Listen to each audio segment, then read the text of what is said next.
Welcome back, everyone, to the Legacy of Mythal campaign.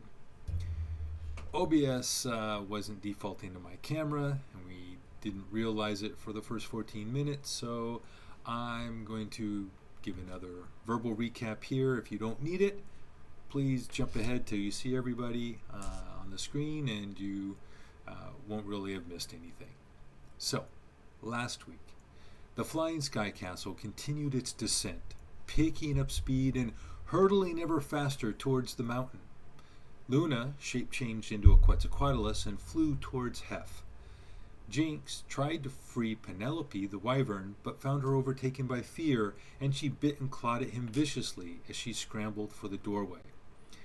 Alamir then dimension-doored himself to Hef and Smock, and as Hef climbed onto Luna's bird form, Smock cast Fly on himself and followed Luna as they both flew off to safety.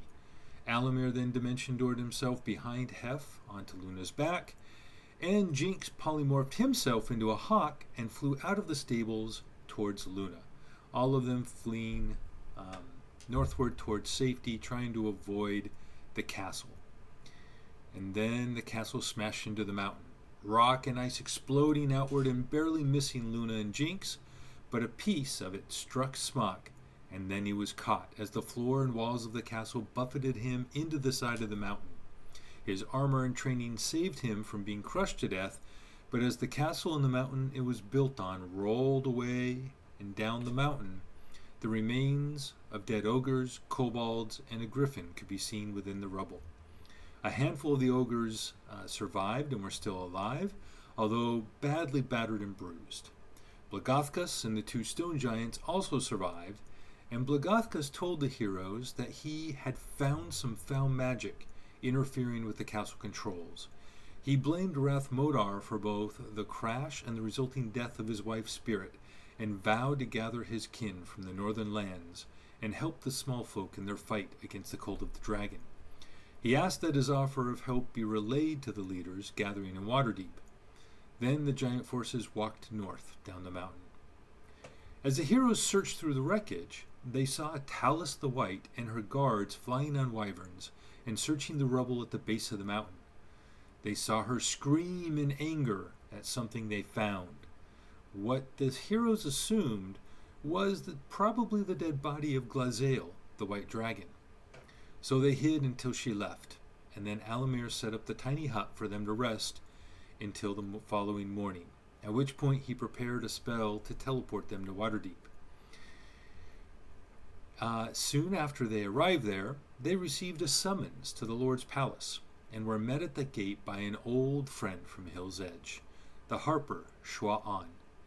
She led them inside, where they found representatives of all the major factions gathering, including one from the Zentarum, and a large handful of leaders for the Lord's Alliance.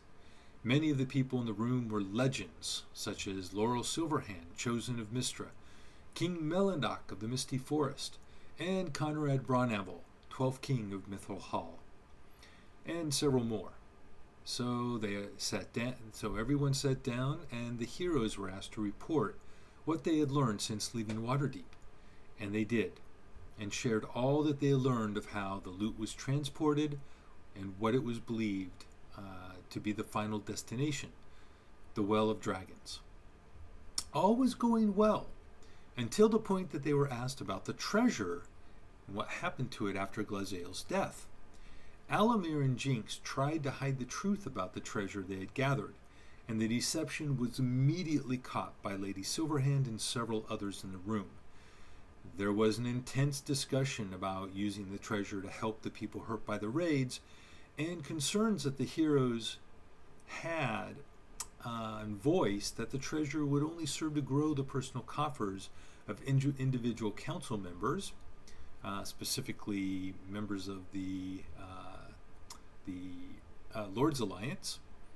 And in the end, Smut gave an impassioned speech about losing sight of what was important in the current fight against the cult, and stormed out of the room. Then Jinx and Alamir emptied their bags of holding of all coins, gems, and the books and notes they had gathered, and also walked out. And then Luna gave her own speech and expressed anger and disappointment, and followed her companions outside.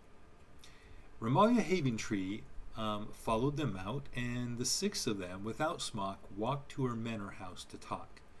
During the conversation, she shared that the Harpers had uncovered the source of the assassination of her husband, Arthagast, the former Open Lord of Waterdeep, and that it had been the Cult of the Dragon, specifically Galvin the Blue, who had orchestrated the attack. Then she offered to help the group acquire whatever equipment and magic they felt they needed to continue their work against the cult. And as she finished her offer, there was a moment of strange silence.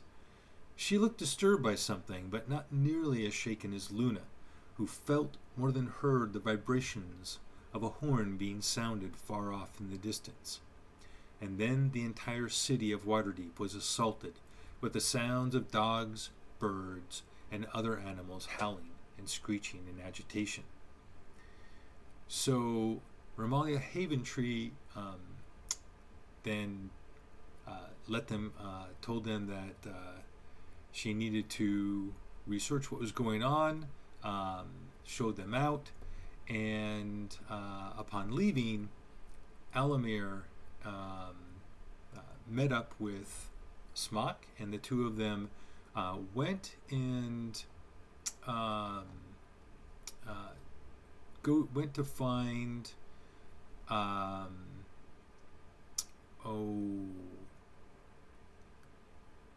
Paneth Grimborn, right, who was making the Cloak of Displacement for them. So they made it to Paneth's house. He answered the door and retrieved the cloak for them. And that is where we can pick up in the middle of today's session. So he says, yes, you'll certainly be hearing from me. All right. And you now have the Cloak of Displacement. And you all meet back at Safe Haven Inn. Or I assume Smock is maybe already drinking? Oh, yes. Oh, that's right. You went... Well, wait a minute. You wouldn't... Smock went with him, didn't he? On the way back, I pulled out my portable kegger. Yeah, that's right. Yes. No, I'm sorry. Because you actually... All right. That's a little inconsistency. We're not going to worry about it. But everybody at this point is back at Safe Haven Inn. And that evening, not long after you all get there, Smock shows up, along with Lady Silith. And Spot or Smock? Spot. I'm sorry, Spot. My bad. Spot shows up, on, do you? and he looks exhausted.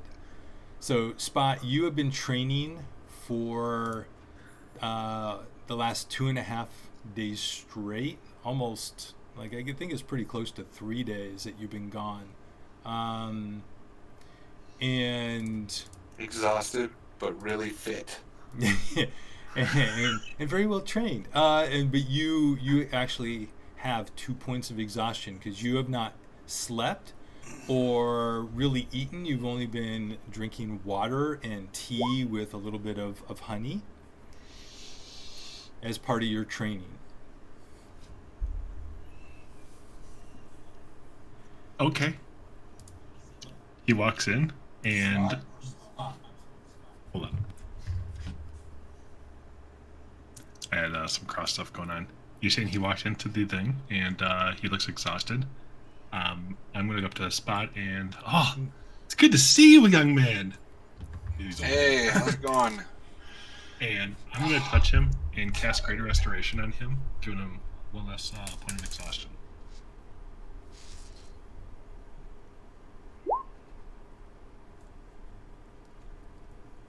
And I know. Whoa, what'd you off. do? I like flex a little bit, like, oh, the soreness is gone. That's awesome. Well, somebody has to heal this place, people up here, so. Healers are overrated. What have you guys been up to? I mean, I think I heard some stories, and I look back at the person I walked in with, and like back at you guys then, and just like, what's going on? What's been happening? Well, I don't know where you ran off to after, middle of fighting that one dragon, but we did slay it. I never fought a dragon. What are you talking about? He never made it to the island. To the Cloud Oh. Island. Are you confusing me with Hef, and Hef is kind of in the corner smirking? He's drunk already. Actually, Silith walked over to Hef and is doing the whole symbol thing very intricately, and doing some kind of blessing on Hef.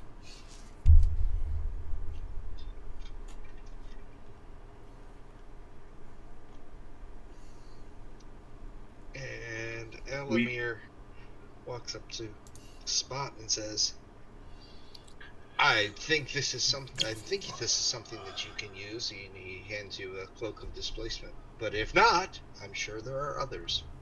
So he offers it to you first. At this point in time, I would take it because I do have the spot open, but we can, outside of character, we can trade it off wherever That's when fine. we It's want. just, you're like, I got a slot. All right. So, that's who it was intended to go to anyway. There you go. Okay, Elamir goes and gets drunk. All And right. proceeds not to sleep. So you have a meal. During the evening meal, the only thing people are talking about is these strange 20-minute intervals of interaction, the silence of all the animals, people who say they hear a droning noise or a horn off in the distance. The other if it wasn't for, like, the first couple times people say that, everyone around them is like, okay, why are you making this up? And until enough people obviously react, now a lot of people begin to believe that there's something there.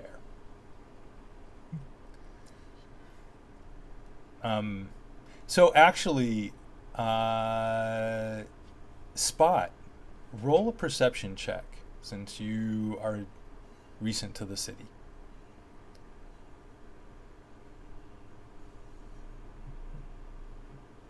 I am way too new. Yep. That's a 1. So, still, I'm still just overwhelmed at how big the city is, and I actually found the guys. Well, and whatever is causing this reaction in the animals and occasional people, including in your group, the only person who seems to react is Luna. You do not, definitely, Spot, you do not hear it. And that's all people are talking about. And there's every manner of crazy theories as to what it is. Like? Everything from mind flayers in the sewers to Fair place for him. to the Thieves Guild and Beholders, to the attack by the Red Wizards, to, like, just you name it, the craziest stuff. The Red Wizards one has creeds. The rest of them, I'm like,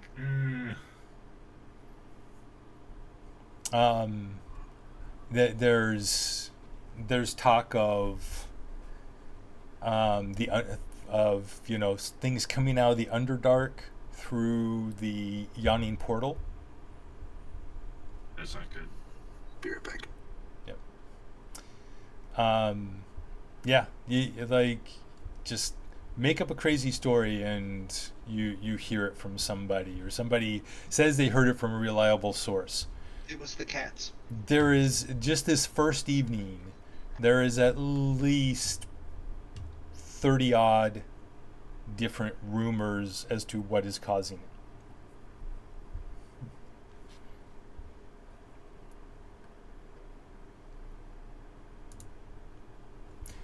And yeah, it's the world becoming flat. Who says the world isn't flat? So, Silith will actually,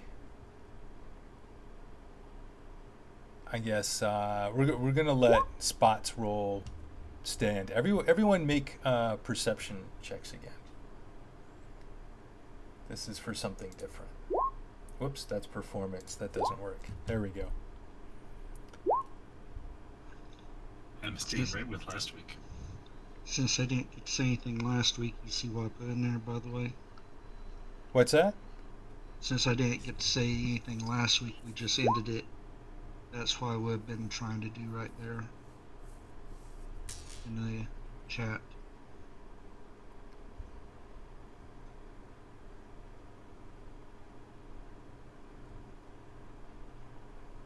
So you would have sent Delon a message? I would have tried to speak to him or sent them some Well- sort of message. Well, the only way to speak I to him would have coded. been to go back to the council.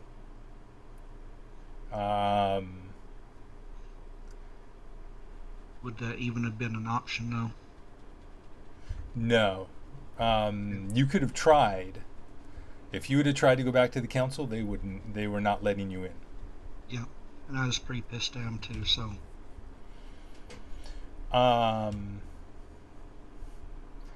So Luna, Smock, and Hef. I Wait, can't get into roll 20, so. you can't get into roll 20 No, so I just rolled it on my on your character sheet. 11. 11. Thank you.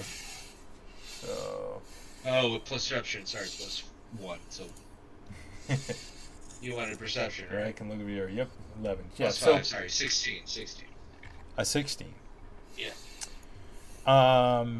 Actually, no, actually, even in Smock, not quite good enough. Luna, you notice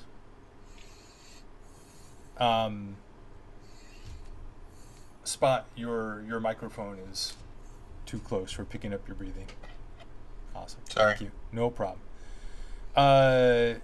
Luna, you notice a very slight reaction at the same time that you hear this resonance. There is a distinct minor reaction from Silith. You believe she hears it too. I'd quietly go over and talk with her. Do I have a good rapport with her? I'm trying to remember. Not as much as the other people. You haven't really interacted a lot with her. Like Hef and Spot and Jinx are the three that have had the most interaction with her. I'd walk over, and when very few people is around, I'd ask her, so you're hearing that too?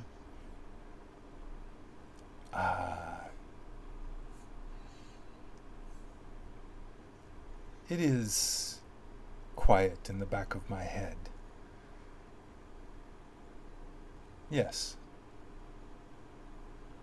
I'm hearing similar. Any thoughts? I have no clue what it is. I have ideas. I think I know what it is, but it is something that I'm sure you will find out more about tomorrow. It is not my place to talk of such things. Anything I need to do to be preparing? No. It is related to the work you are already doing. And it does not pose an immediate danger to anyone in this city. That's good. Offer a buyer a drink then. I appreciate it, but I must leave. I must get back. But Okay. thank you. And she, after that conversation, she says her goodbyes to everyone and wishes you all good luck and takes her leave.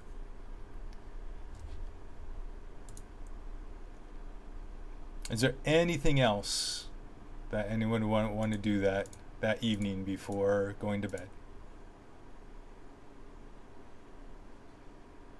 Do we see any the people who? Is there anybody identifies that they're not hearing it at all, basically, or that look like they're just playing it off like they can hear it, just probably part of the crew, and whatever. I'm just saying, those people that want to fit in, so they're like, "Oh, nah, you hear it, well, I hear it too, yeah." You absolutely see that. So, up until this point in the evening, like I said, it was about 1 out of every 30 odd people were affected by it. Could you noticed as soon as it went quiet, people were visibly perturbed, physically. Any similarities? In the people? Yeah. No, not that you could tell. No, and just different people. By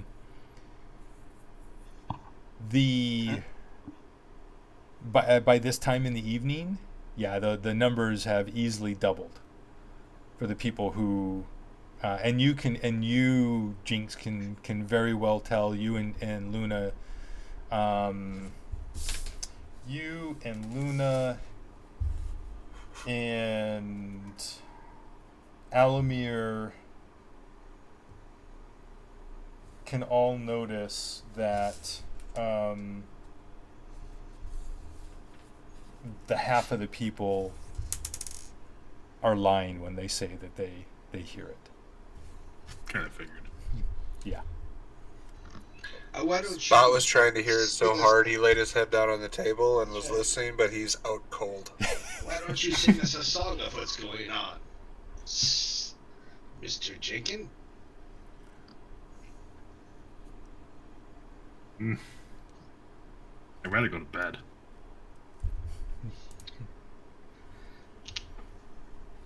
That squeeze box. So it sounds sure. like It's nighttime. yeah, mostly people are ready. Oh yeah, so you can go shopping tomorrow, Luna. And go ahead and just take care of that. There'll be plenty of time to do that. Plenty of places to do that. Actually, within the court that you're in right now, in the Kerrigan's court, there are places that you can shop and get simple items. So everyone goes to sleep. Go ahead and everyone take a long rest if you need it. That should clear the final point of exhaustion from Spot. And you wake up the next morning and do your morning training, whatever prayers, whatever it is you do, and go to have breakfast. As you're sitting at breakfast, you're all getting ready, beginning to dig in to your morning repast, and a familiar sight to all except for Spot walks through the door. A tiefling, extremely well dressed, walks over and stands there looking down at all of you. I point to Spot, or Smock rather, and go, "Yeah, he's the one you're looking for." Actually, I am looking for all of you. Please, may I sit? Yes, ma'am, you may. And I I'm on even pull back a chair for him. And I'm on the opposite side. I don't want to be next to her. I lean over to Jenkins and I go, "Who the hell is she?" I whisper that she's part of Zentarum. What the hell are we talking to them for? She sits down and she goes, Smock likes her. and so please, thank you. So, I just thought that perhaps after yesterday's interesting conversations in the council, I should come and introduce myself and have a little discussion in more private. I am Ryan Nightshade. And, well, I have heard much about all of you. And you are doing such wonderful work. You should be very proud. And she looks around and kind of gets a read looking at each of you. I'm just going to roll a... Alamir could care less.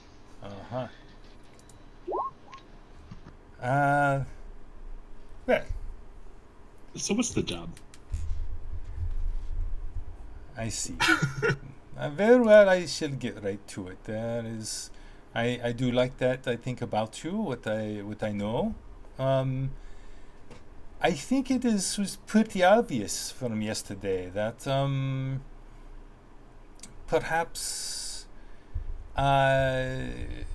you have found yourselves working for people who do not understand and accept the way you may want to do things. And I would like you to know that there is a place for you in our organization. If you came if in a similar situation, I assure you, we would not care at all. We would not care about where the spoils of your endeavors came from, and you would be free to do whatever you wanted with them. Perhaps that would be a better match, no?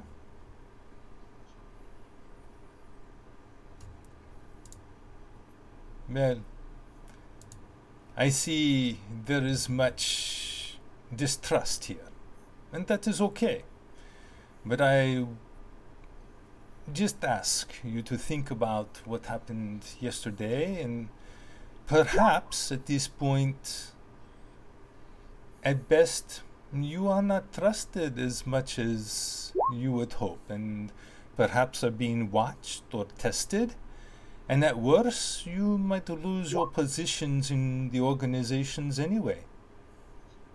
If so, or if not, then you think you might want a different type of, management over the work you do. And true appreciation of what you do and how you do it. Please. You know where to find me. Thank you, Lady Nightshade. Of course. Good question. How do we know where to find her? She's part of the council. She just poofs in and poofs out. So. No, No, I'm thinking like she doesn't want us to go to the probably just go to the council. Hey, I need to see Red Nightshade. Yeah, we go to the Zatari house. Yeah. We House. We will discuss the pros and cons of the opportunity you present. Thank you very much for it. We appreciate it. Of course. You have yourself a wonderful day. Enjoy your breakfast. And she gets up and bows and walks out. Okay. So I'm there you gonna go. look around for a bug. Jenkins, now you can entertain all the options you want.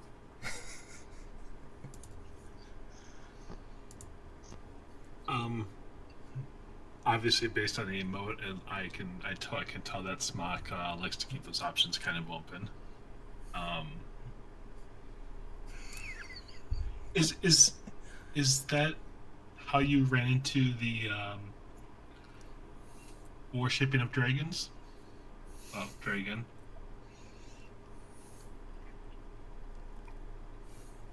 Don't know what you're talking about.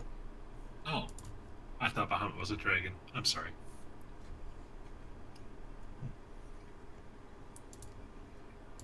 So, you watch Nightshade walk out the door, and I'm sorry.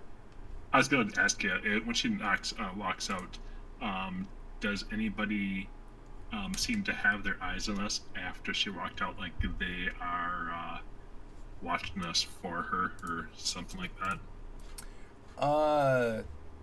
That's an interesting question. Roll a perception check. Actually, you know what? No, you're actively looking, so roll a perception. What? Whoops. I'll get it eventually. There we go. There are people who are watching you, because there are people who know who she is right now. And she is part of the council. Maybe not know exactly what she is, but like they know that she is somebody important. So there are people looking at you. You do not believe that they are necessarily watching you for her. And then as she leaves, I'll be like, "Oh yeah, it's really early in the morning, isn't it?" It is. Yeah. Never mind. And as she walks out the door is opened immediately in front of her and held open. And as she walks out, and she nods very politely, and watching her walk away with a strange look on her face, and then walking into the inn is Shua An. I do stand up to greet her. Good morning. It is. Please, Offer her a chair. Yes. Is it time for us to find out?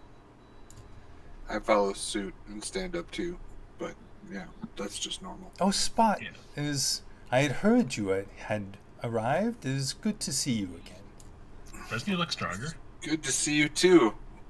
Finally don't feel exhausted after the last few days. I'm sure your training was extremely worthwhile, though. It's been interesting. I can run across water now. Well, wonderful. That is not something many people can do. That is an amazing feat. Lots of concentration to be light of foot. Of course. Please continue, if you don't mind. You continue eating. I have a few things that I wish to share with you all. And Spot, you weren't here. I don't know how much you have been told about yesterday's event. I would like to say to the rest of you that it was unfortunate that your report happened within the formal venue of the council. Lady Silverhand had no choice but to force the issue of the treasure, as opposed to how that conversation would have gone in a more private setting. There is a very delicate game of politics being played in that chamber, and regardless of whether you like the game or not, it cannot be ignored or circumvented. We must play the game, and we must win in order to obtain the help we need to ensure success in stopping the Cult of the Dragon from bringing Tiamat into this world, or from simply gaining a lot more power than they currently have.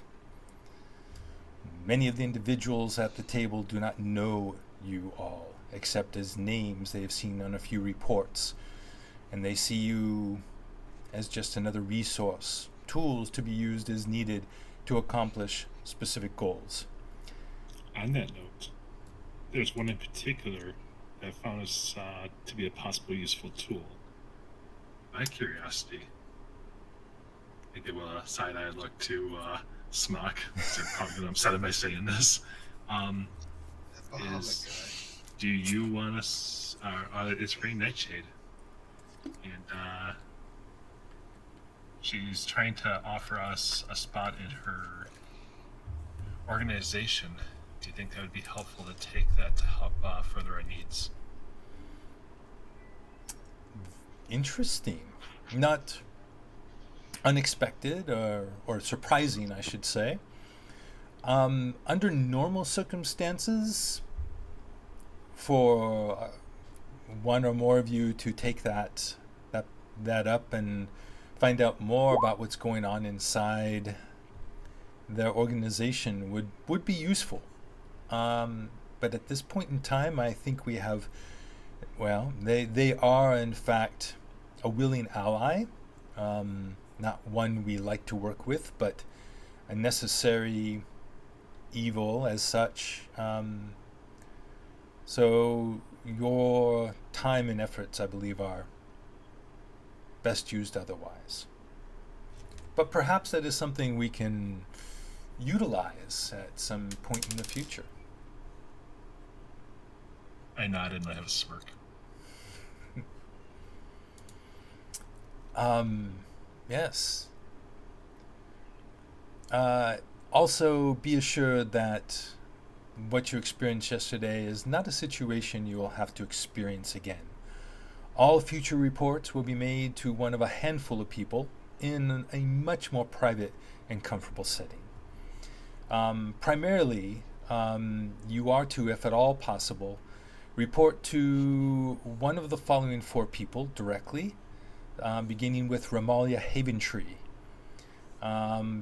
then Anthar Faerûn, then Delon Winterhound, and finally Lady Laryl Silverhand herself, who I believe you will find to be much more supportive when she is not having to save face in front of the council.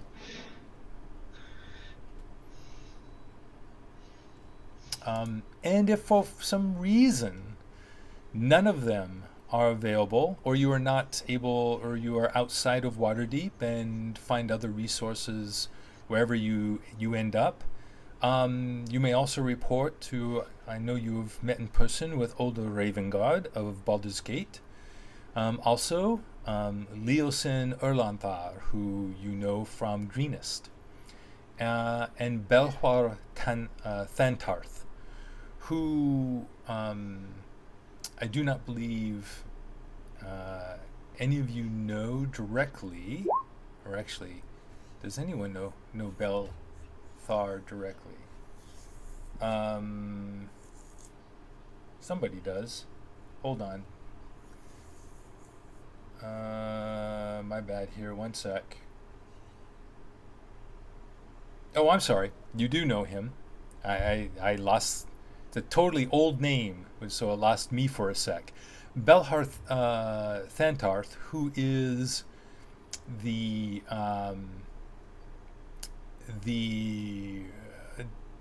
report the head of the Harpers and the person who did the initiation for the 3 of you into the Harpers in Wow, that was so long ago. Yeah, that was a long time ago. That's why I forgot too. Yeah, he's the head of Twilight Hall in Verdusk. And of course, myself. Although I, as always, need to spend most of my time in Hill's Edge. Is there any magical items or anything where we can send y'all emergency messages or something urgent that y'all need to be aware of when we're out in the field? That we can ensure it'll get to one of y'all? Would make it nicer. I believe you have the ability to do a sending spell, and she looks at Alamir, correct? Yes.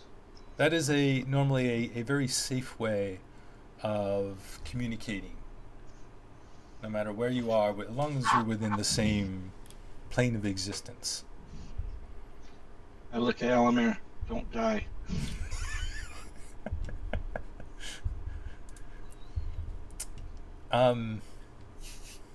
It's great to know you're useful. Wow. Things haven't changed.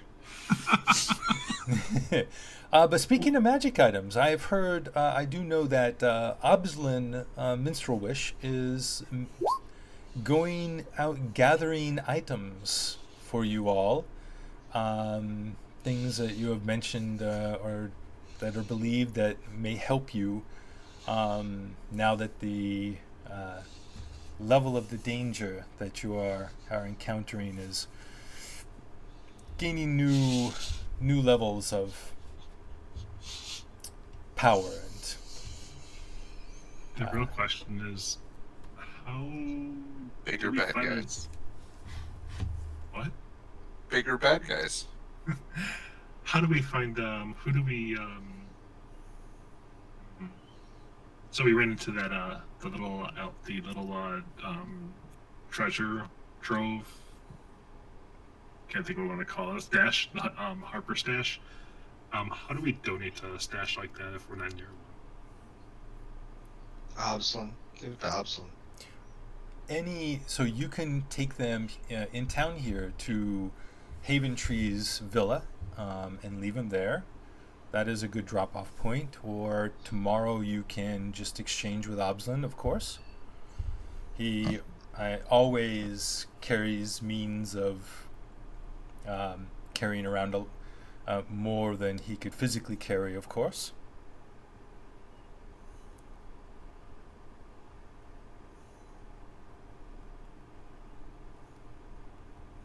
Good. So, yes, very. As I'm sure you know, that is extremely helpful to others in the organization. These are shared resources, and they are very helpful. There's a question. Does Alamar start a fire? Who didn't start the fire? He tried doing emote and it says plays with matches. Plays with matches. Oh. See, there is, We didn't watching start the soccer fire. players.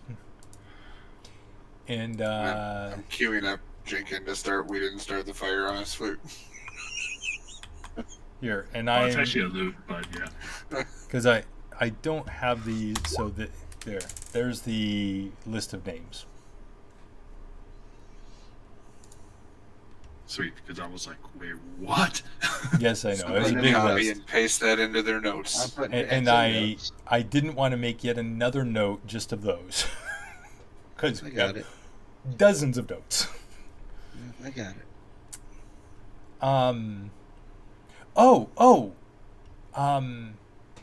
It is an interesting time we live in. Normally, there would be ceremonies of some type, similar to the induction, within each of the organizations represented here. There is no time for that. So I have here, and she brings out of a pouch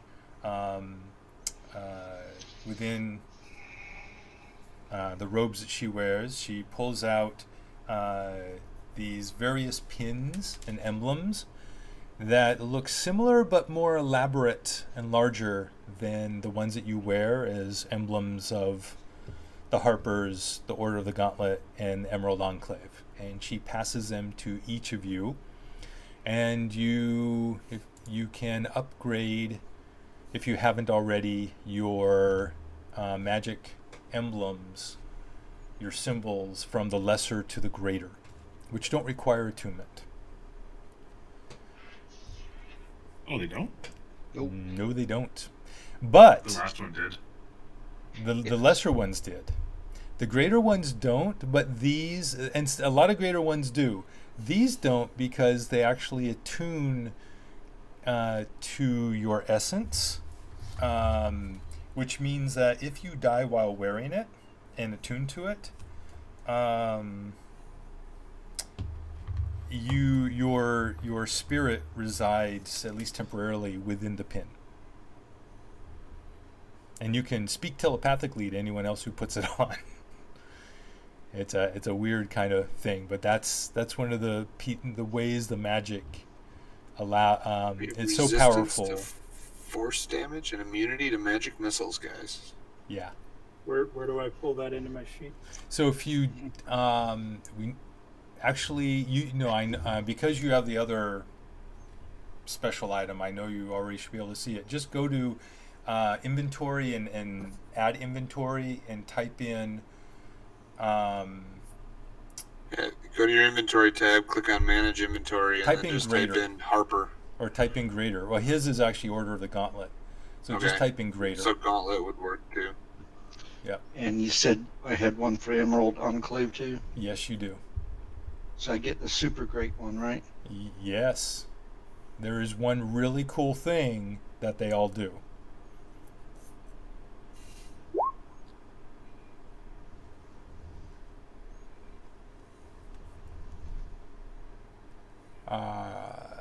If I look, so the very last thing is the after a long rest. You choose any number of greater faction pins within 60 feet that you can connect to, and then you have the ability to communicate telepathically with the wearers of those pins. Of only Harper to Harper, or it doesn't matter if it's greater to greater? It says any. It says any greater faction pin. Okay. And you get to choose, which means we just have send-in stones to each other now. Technically. What's the range on that? Doesn't have one. Well, does she have something greater or higher? There we go. We don't need anything else. We don't need that spell. That's right. So that is a good question. There is a limit on its distance. Says within 60 feet. That's to attune to it. That's to attune to it. 300 feet? No. Well, what's the telepathy spell? 5 miles. There you go. Hold on a sec here. I will tell you what it is, because it is based on. This is based on.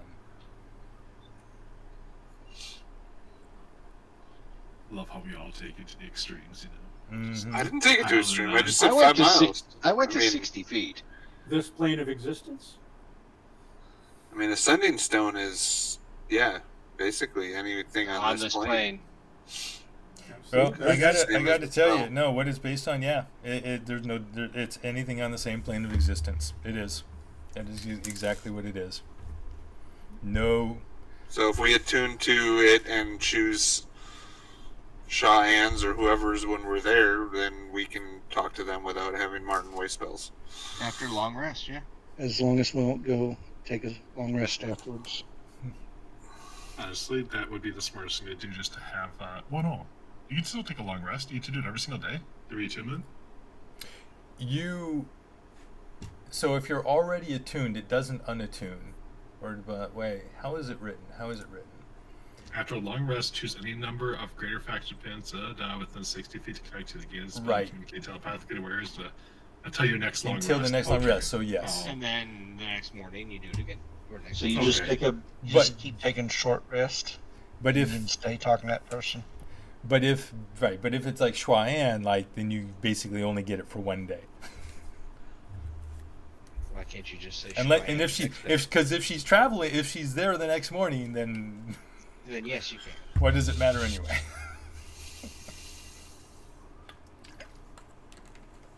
Good. I almost messed that up. Nah, you know what you're doing. We just try to mess it up. All right. Finally, one more thing. Where? So,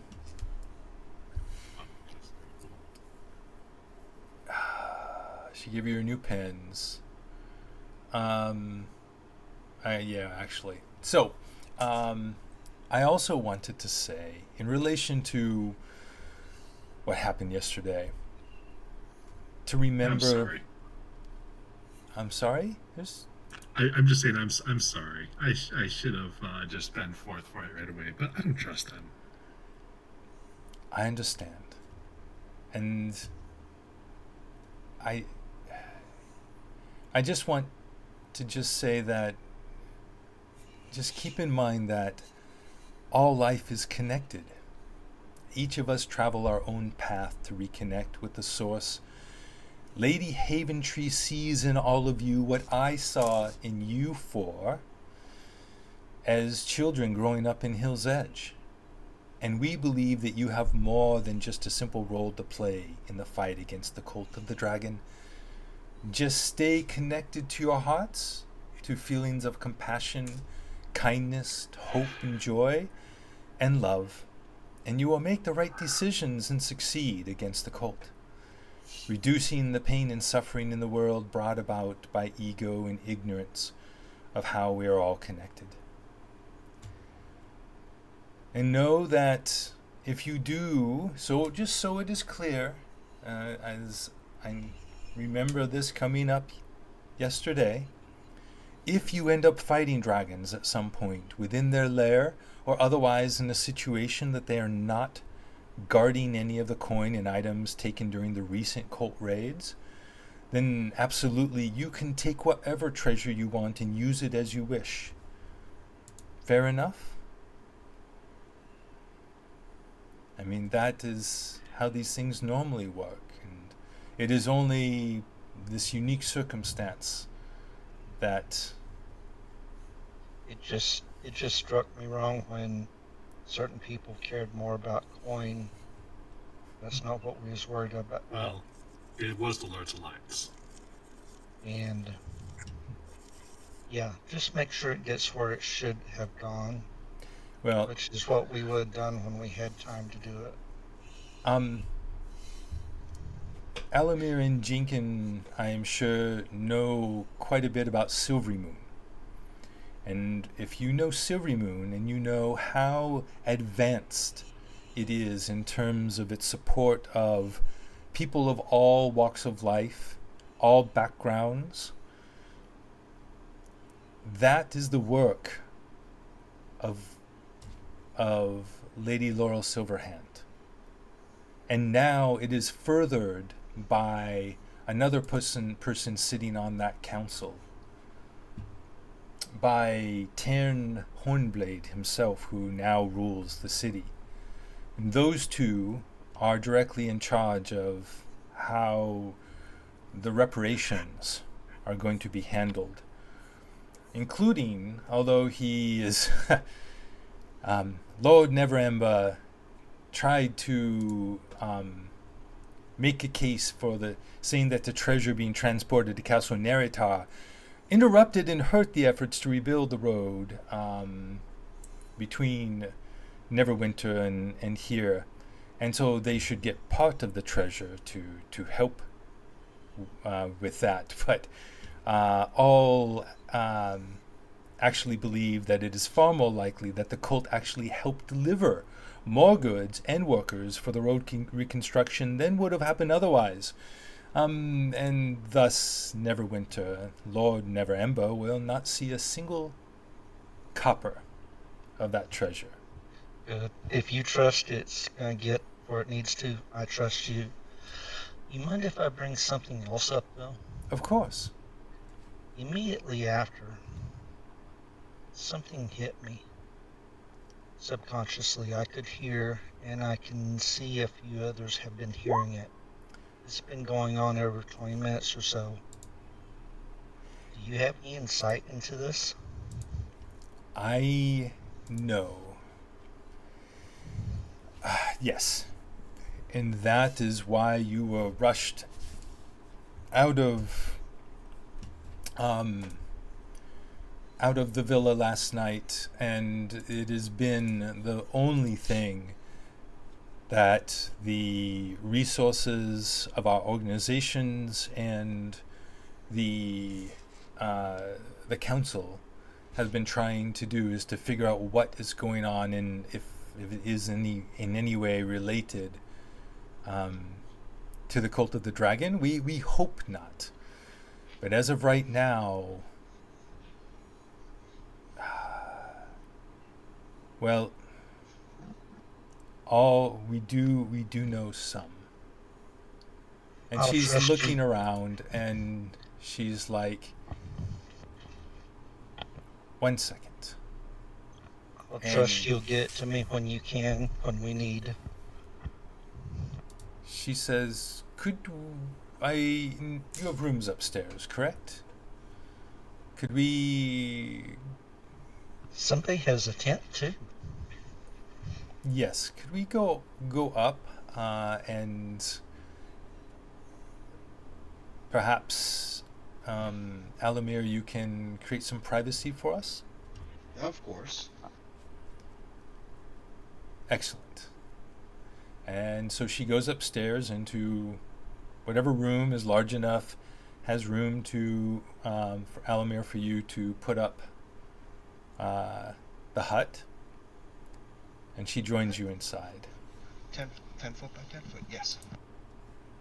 I did not see anyone listening in downstairs, but I could not take the chance. We cannot let this information out.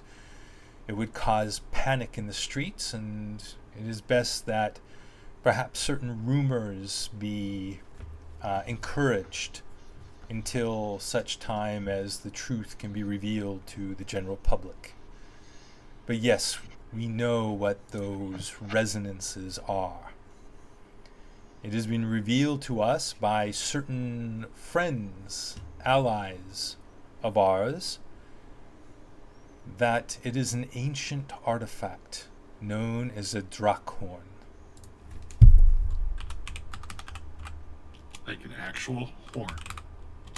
Yes.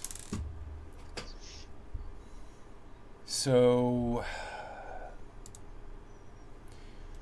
yes, the First needs lessons on how to play it then. Well, wait, I need.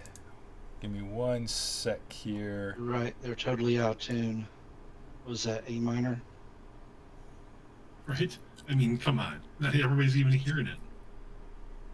And they're not even a good rhythm either. Even dogs are critiquing them.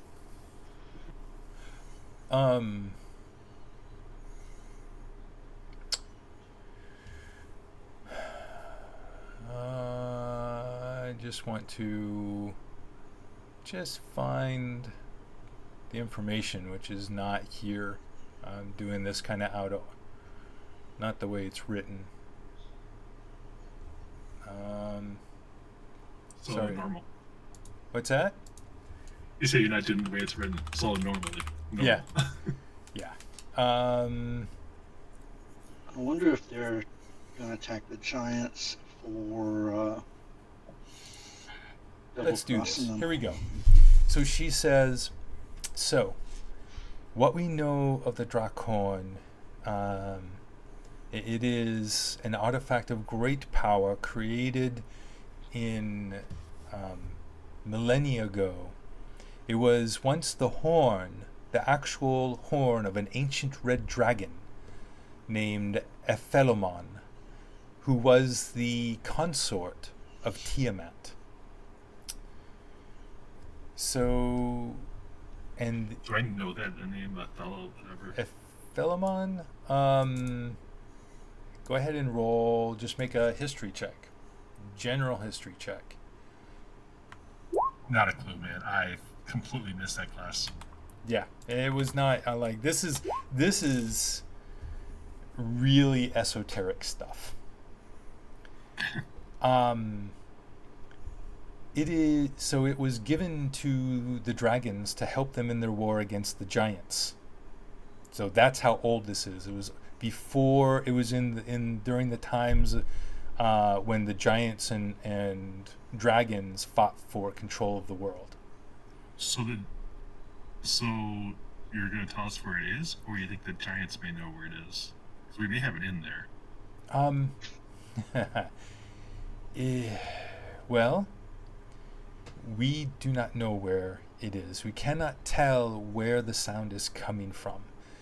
But we know that while the Draakhorn discomfits normal animals and beasts and insects, and some humans with a little more connection to primal energies of the world can sense or even hear it, it is meant for dragons and has its greatest effect on chromatic dragons. It alerts all chromatic dragons, all dragons in general, within 2,000 miles to rise and be wary. But aren't... Never mind. Wait. Never mind, I'm just thinking. You're right, you're good. Good, thank you. Last we knew, whatever we sent, well, there is one person here in the city, a friend of Ramalia's, who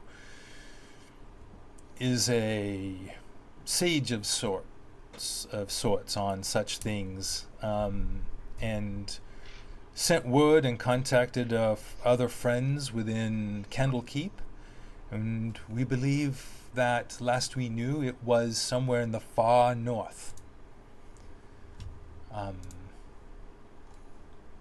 being kept within the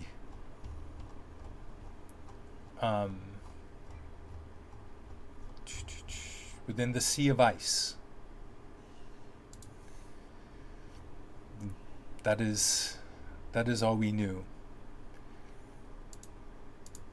We don't know exactly what it is meant to do right now. We have not seen any direct reactions yet.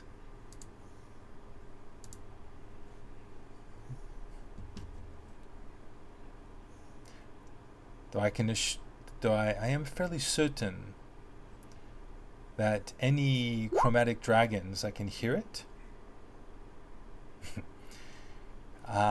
will be quite aroused, agitated, much more dangerous than they might otherwise be. So don't bring a donkey with us.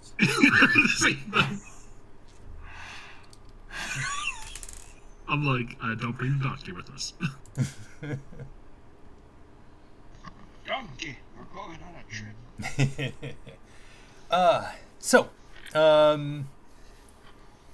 Oh, yes. Also, again, as I said, most of the people on the council do not know you. It was suggested, and so there is an offer on the table that if at any point you wish to simply become mercenaries and be paid for your endeavors, you could do that. So, just so you know. Swayan, you know I'll follow my orders straight and true. Of course I do. I was just letting you know, just so that I'm not remiss in my duties.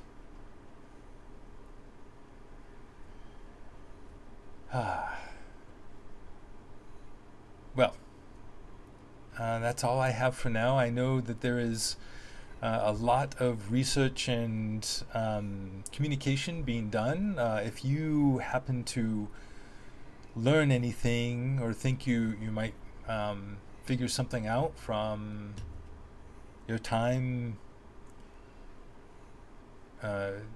going after the treasure and conversations perhaps with some of the members of the cult, whatever you might think is important to add to your report of yesterday, just please let us know. Haven Tree Villa. Wizards are doing now? I'm sorry, what's that? Do we know what the Red Wizards are doing now? Other than what you've reported on them looking to work, well, actually, I guess Specifically with Galvin. Galvin, to the best of our knowledge, may be Thayan, may have been a Red Wizard at one time, but does not, and other than maybe being a liaison with them, I don't know. We do not know that much about him. He is protected from scrying and other divination magics.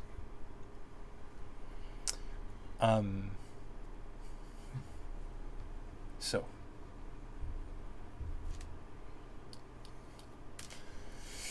But we wish to know more before we send you out again, so you should at least have the day. As I said, tomorrow morning, Absalom should be here, and we hopefully will know more in the meantime. Thank you. And she thanks you and takes her leave. Do you guys think it would be useful to be viewed as mercenaries to some people? Even if that is not the plan? If you're gonna be mercenaries, might as well work for the other faction. I didn't say we'd be mercenaries. I'm saying appear as mercenaries. A little bit of difference. Yep, okay, that's cool.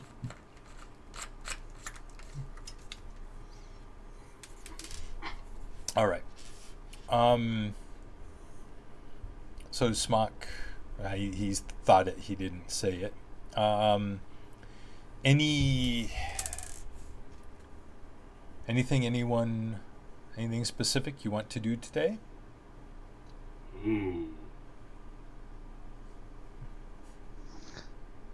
I'll go shopping when I have time to get, in case I need to collect more blood for dragons so our friend can contact his brother. And I may look for a few other small things like that. Okay. Go ahead and just use standard pricing and get whatever you need. Okay. No problem. So one staff of sorcery for... Yes, standard items, which includes potions of healing. I mean, that is kind of a standard item. It's just going to be really expensive, which we probably still don't have the money for. How much is it? Actually, we might still have the money for it, but just Yeah, how much is it? Yep. But you also don't know anywhere, as we talked Well, you before. guys got a lot more money than me then. I got $84. Yeah. Like we've talked before, that there are no magic shops in this city. Actually, there wasn't necessarily a magic shop in. Actually, the only place that had magic shops that you've been to was Hill's Edge, which is crazy. There are no magic shops in Waterdeep. There's only a magic cart in Baldur's Gate.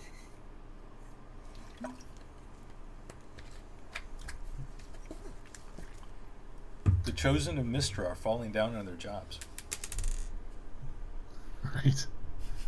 It's that damn rumor I gave about the spell plague. That must be it. it was COVID. So, Smock, you said that there was something you might want to do today. Yep. I go ahead and go for a walk. Yep. To clear my head. Never to be heard from again. Between us entirely. We have our data all to ourselves, Yes. you said? Mm-hmm. Okay. I'm going to find the local drunks, if there are any in the city. I'm sure should be at least some. Local what? Bums. Drugs. Bums. Yeah, drugs. Yep. Okay. And I am going to find any groups of like homeless, like whatever people in the alleys or whatever, and I'm gonna give out some barrels of cult ale. Ooh, all right. I need to get rid of a couple of these. Yeah. No, absolutely. You make a lot of people. You make a lot of friends doing that. Yep. I go ahead and hand out this barrel. Apparently, it's 40 gallons of. Before we headed out for the day, did we synchronize our pins? Yes. You need a long rest, so you can't do it until tomorrow anyway. So we did not. That's fine. Okay. Yeah, you did not get them till after your long rest. Okay, very good. So I only have like 22 hours to mess with everyone before you can communicate with each other. Does Alamir have a contact merchant-wise here? Oh yeah, absolutely. You know merchants here. Okay. And this is one of the big wiggy towns. Mm-hmm. I want to get I want to send home a chest box of stuff to Mojari. Okay. A lot, if not all of the books that were found inside Fort Grays. Yeah, the ones. The ones that Resmir and the wizard, the other wizard were. The other Thayan, yep. Yeah, well, he wasn't Thayan. Yep, right, but the books. I mean, there are quite a few books. It's countless rare books. You just gave me titles of 4, so. I did, and there was a lot of them. But yes, a lot of very rare books. Excellent. Yeah, so you can definitely do that. That's not a problem.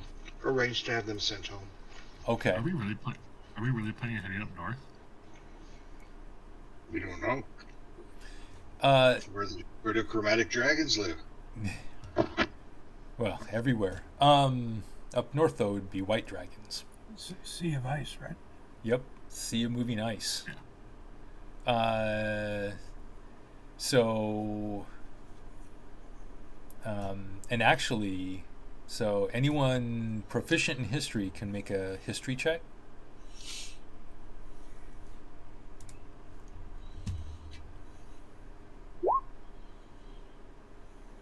Yeah.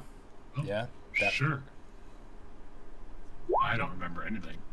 But Alamir, you do know of one ancient white dragon up in the Sea of Moving Ice. Didn't we just kill one? You just did kill one, but that was not ancient by any stretch of the imagination. That one was barely an adult. There is an ancient white dragon up in the Sea of Moving Ice that was recently seen in the reports that came back in the clearing of, actually this would have been about 13 years ago, during the clearing of the Everlasting Night and Oriole the Frost Maiden, when her avatar was destroyed, put to rest, whatever. Sounds familiar. Happened. There is a dragon up there called the Old White Death. His name is Arathator. Sounds familiar. Yeah, didn't we make friends with? I mean, yeah, we did. Really good close friend. Yeah. Yeah. Right. Avoided it completely, but. Mm-hmm. Well, we kind of pissed him off. You started to chip away at his gold. That's all I gotta say inside the wreck. Yep. Roll 2d10, Jinkin.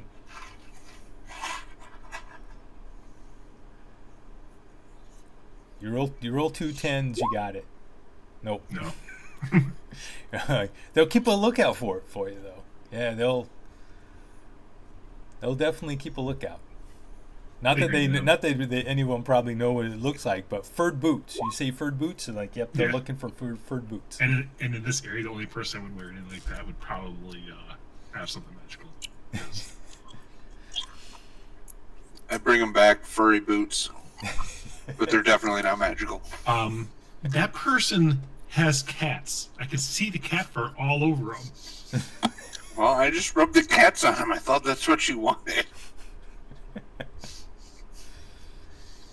I'm going to call this one...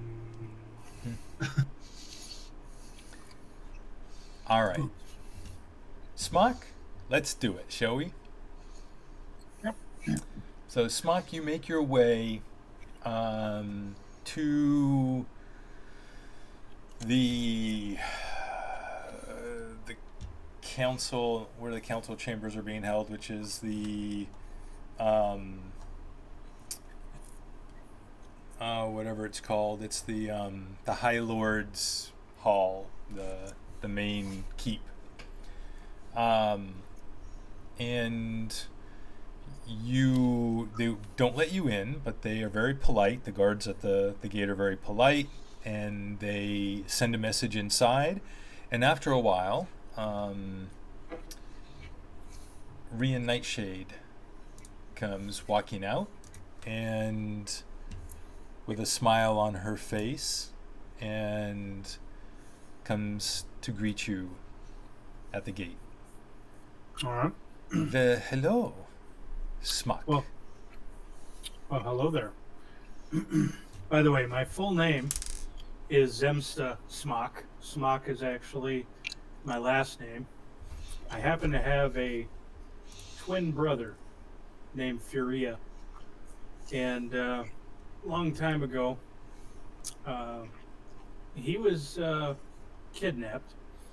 And I'm thinking there's a possibility with these times and these things going on that maybe things are tied together and maybe there's some information you have. I am obviously a follower of Bahamut, which is directly opposed to Tiamat. And I have reason to believe, since my human parents that raised me, though they were not my actual parents, they were both of the Church of Bahamut. I have reason to believe people opposed were the ones that absconded with my brother. He happens to be my twin, so my hope was maybe you had some information on this. I see. Well, I'm gonna.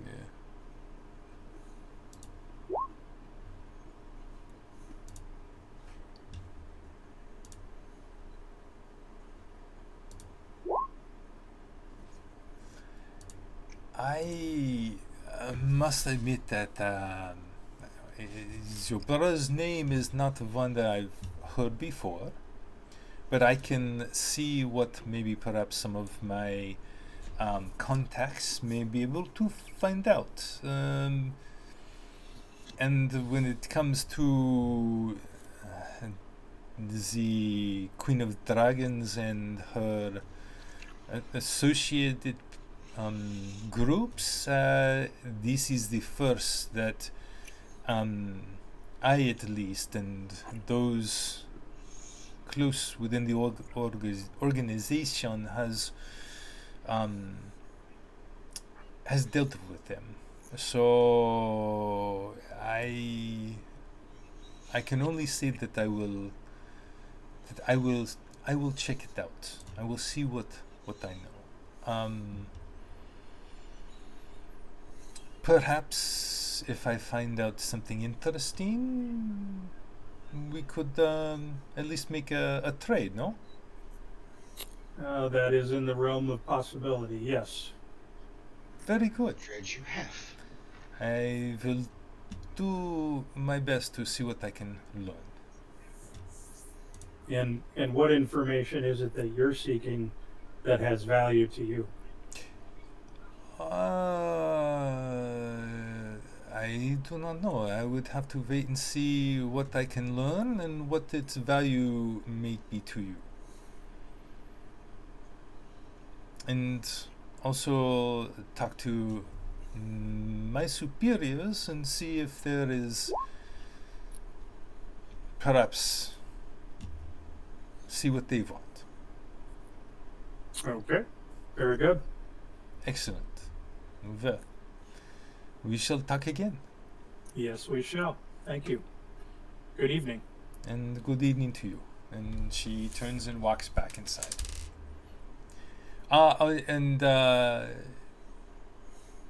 But she does, before she turns around and walks, as she does put her hand out as just a polite, like a polite noble woman might, to say thank you and to, as she's saying good evening to you, and slips you a coin. Okay. I take said coin. It is a gold coin of a mint that you have never seen. Is there actual? Is there like a word on it, or is it simply a? What is it? A picture, or does it have a word on it? It does. So it does have a picture. Its picture is a single eye. Okay. It is just a single large eye, and with some script on the top and the bottom, and that's on the one side, and the other side is and actually and the other side is a single rune Okay. that you do not recognize. Yeah, I don't understand. Okay. Very good. I intend to bring it back and show the team, and we'll see what it is. Okay. Although, actually, now that I think about it, make a evil organization roll, since you are well versed in that.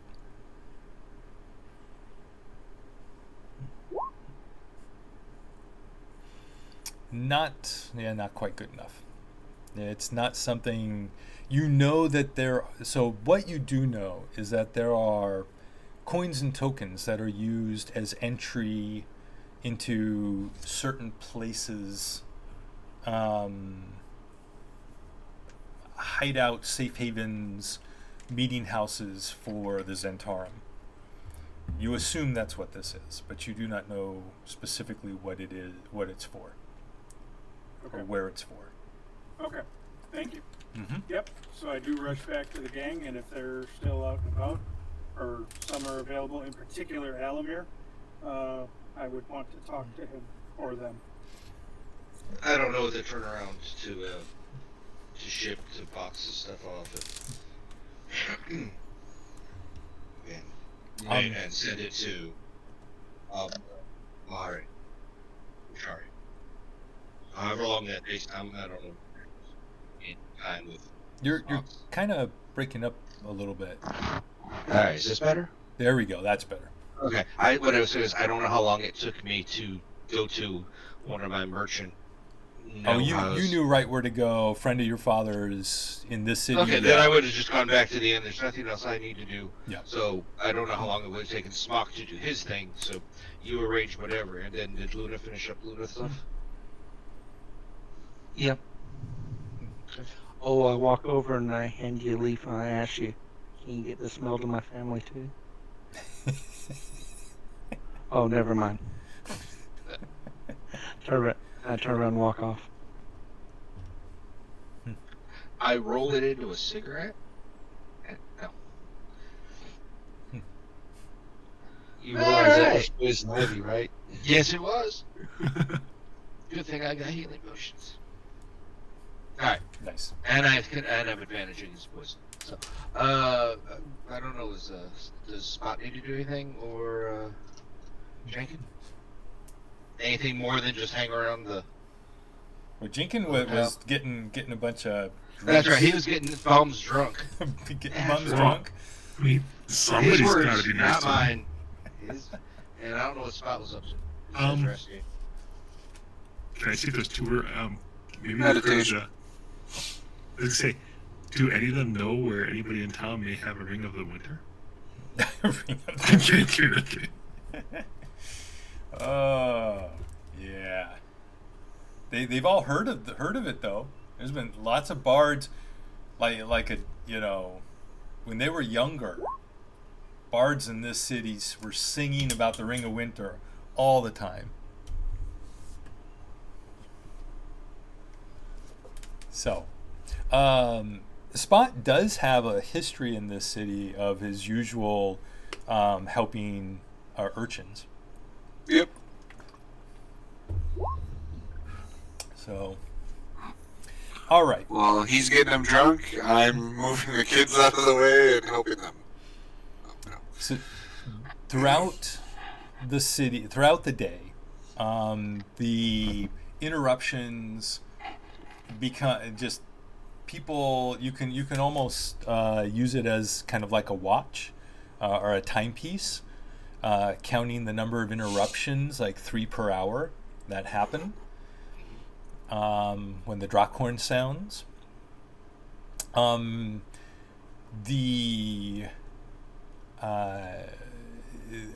Really one of the things that is one of the rumors that is being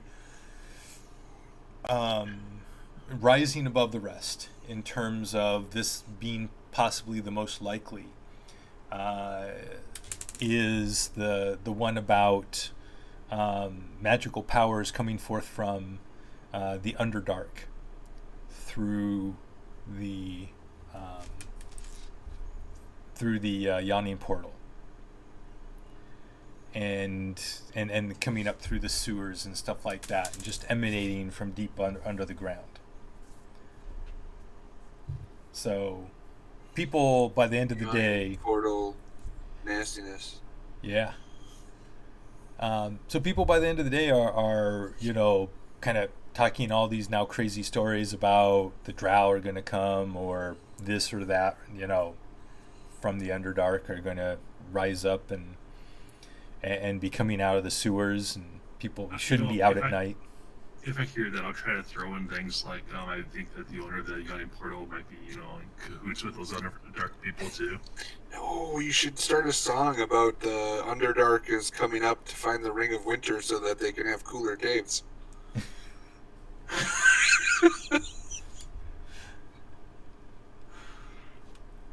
Lead it all back to the Ring of Winter. All starts and ends with the Ring of Winter. Yeah, is that thing, intelligent, though? All right. So the day goes on. You do shopping, you do stuff, you hear rumors, and you basically get a very well needed day of rest. An extra day of rest really helps Spot, even though he didn't have exhaustion anymore. Almost 3 solid days of training is a lot. And we're all within 60 feet of each other when we wake up after a long rest. Yes. So the next morning, after you take a long rest, you can all attune to each other's greater pins, and you go down to breakfast, and who'll be there but your friend, your almighty friend, in his pixelated picture, Obslin Minstrelish. Well, look what the cat dragged in. That would be a mighty big cat. But yes, here I am. Ha ha. Well, I guess it's time for a few more trinkets, eh? So, he pulls, he takes, so he has 2 bags, one over each shoulder.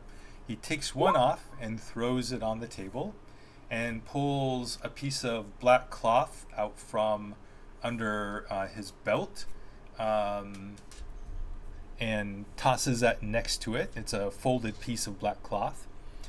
He goes, another bag, and perhaps a portable hole might be of use for greater treasures. And then he pulls out other items and begins to pass them around. And this,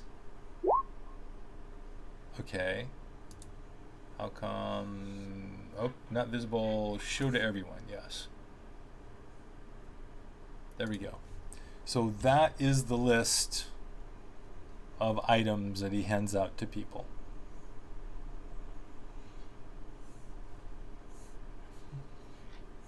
Just out of curiosity, Mm-hmm. does the portable hole still work If it's this inside is- a sorry. bag of holding. If you take the portable hole, you put something in the portable hole, and you throw another portable object in there, does it still explode and kill anything inside, basically, and blow them up? Oh, interdimensional objects should never, ever, ever be put inside one another. But what if something was put into the hole, and then another interdimensional object was put in there with it? What would happen to that other thing? Say it was a rabbit. The same thing that would happen to everyone around the two items, and they would just be ripped into tiny, tiny pieces. Okay, so define how close you mean around is. Well, I mean, you seem like a very bright individual. I know you know this. I'm just curious. yes, it's whatever it is. I don't actually. I would have to look it up. It's all good. Yeah, when whoever grabs it, you can look it up. But it's a pretty good radius. Yeah, something you definitely don't want to do. So, any items that you have that you no longer need, magic, of course, I would take them. Hef gives him his current bow. And I do give him, I do give him something too.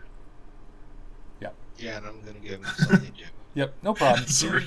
Whatever Sorry. it is, don't worry about it. You make exchanges. We don't need to go into details. So Smock, Hef, you see, is given this hilt, and he and with a word, the hilt, it grows into a longsword, and it glows with the same light as your halberd does. Wow. It also counts as a finesse weapon, so now Hef can fight with a longsword without having to worry about it really not hitting with it all the time. F, you just got a massive upgrade. Beautiful. Yes. Oh, this is great. Oh, thanks, Obzin. All right. And then when he's done, Obzin says, all right, well, I'm here. So, well, I hear that there's a lot of information that's been gathered yesterday. I've heard a little bit of it, and I've been traveling, though. But as soon as you're done with breakfast, you may want to go give a visit to Ramalia Haventree. Okay. I walk over to Smock. I take the cloak off, and I say, I think you can use this more than me now. Okay. Thank you. And I put the belt on that I got. Nice.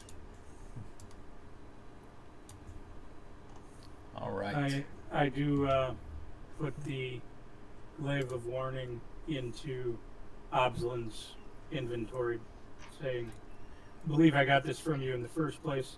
It was used well. Thank you. Of course. Thank you so much.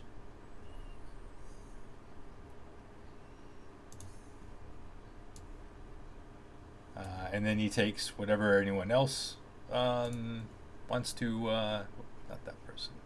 That person. There we go. You know, come to think of it, people are swapping stuff out, handing them stuff that they were equipped, and not taking a long rest to attune to the new stuff. So they have a... No, I'm not attuning to it. I'm just swapping it out. But Right. I'm And it's more only attuned to it that we have a short rest. So. It's a short rest. It's only a short rest, not a long rest. Wow. Yeah, gotcha. And so by the time I'm assuming this happens at the beginning of breakfast. So by the time you finish breakfast, spend a little extra time, and you'll be attuned to them. It's not a problem. So, just a quick question. Will my mage armor now bring my AC to 21? It's plus 3, correct? It's an AC of 13. So There's just it 3 starts at 13. But no, No, because so because of the right, it does not. So they do not right because the tattoo gives you a 15. starts at 15. Right. Okay, so then mage armor's not a. I need to change Does that not as help well. you at all. Then correct. That's all I want to know. Yeah. All right. No stacking because mage armor gives you an AC similar to I got the you. tattoo. Okay. It's not +3. Okay. All right. So that would be- So you all make your Great. way to the Haven Tree Villa, and you are let in through the door by the staff. The maitre d' lets you in. Yes, oh please come in. They are waiting for you. They are waiting for you down the hall to the left. Oh. And as you walk in, you see 3 individuals that you are not all. Actually, I think I need to change this. No, this everybody sees. Does everyone see that? Has everyone seen this? No, but you will. And this one, actually, I guess everybody does see all of these. Okay, never mind. You see Melanor Fellbranch. You see Ramalia Haventree. And you see Savra Bellabranta, who various of you visited last time you were here. It's good to see familiar faces. Well, one of you've never seen Savra Bellabranta. Only Smock and Hef met with her. Melanor Fellbranch was only met with by Luna last time. So there are faces that we had just seen yesterday. So. Mm-hmm. Well, Ramalia, yes, you saw Ramalia. Ramalia says, "Excellent, please have a seat." Melanor just kind of watches you all, does not acknowledge, nod or acknowledge, is very taciturn. Savra is very serious but nods, especially at nods individually to Smock and Hef and once to everyone else. Ramalia, there are seats, couches, sofas, chairs for everyone. Does everyone sit? Does anyone stand? I'll sit. Sure. All right. I will stay standing to her until she sits. And Savra and Melanor were both already sitting, and then Ramalia okay. sits down. Okay, then I will sit. Yep, and Hef will take it. Hef takes a chair just off behind one of your shoulders. Well, thank you all for coming. We have been very busy. All of our orders, various agents working for the last 24 hours straight trying to find out everything we can about what's going on. I must get back as quickly as I can to the council. There's a lot of decisions to be made. And there's a lot of arguments being held. It is not going well in some respects, but we will keep working, trying to get more resources, more help. So any and all information you all find, of course, is continues to be of a help in our endeavors, showing that this threat is not just isolated, not just taking place in certain areas, but threatens all the lands. So, what we have learned. The Draakhorn is not in the north as we thought, or seems to be being sounded from the vicinity of the Well of Dragons, if not from the actual Well of Dragons. No one has gotten close, but what we have seen is young and a few adult dragons flying in that direction, as if the horn is calling them. Currently, no ancient dragons have been seen in flight in that direction. And all dragons that are flying are chromatic.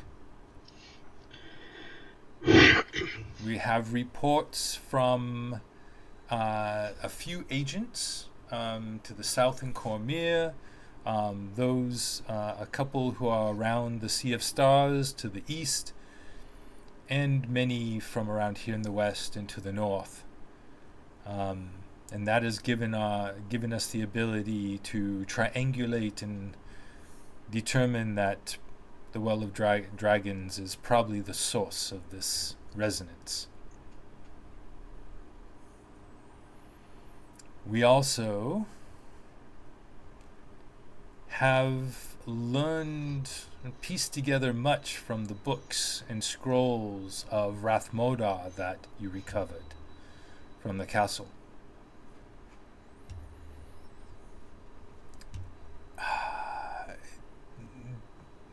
Alamir, how much did you gather from what you read of them? I had to change the battery in my headset. Oh. So she's asking you what you remembered from the studies? From specifically the book of summoning and the notes of Rathmodar that you found in his chambers. Let me go get my books and my notes and tell you what I found out. I found out. Where is it? Oh, there we go.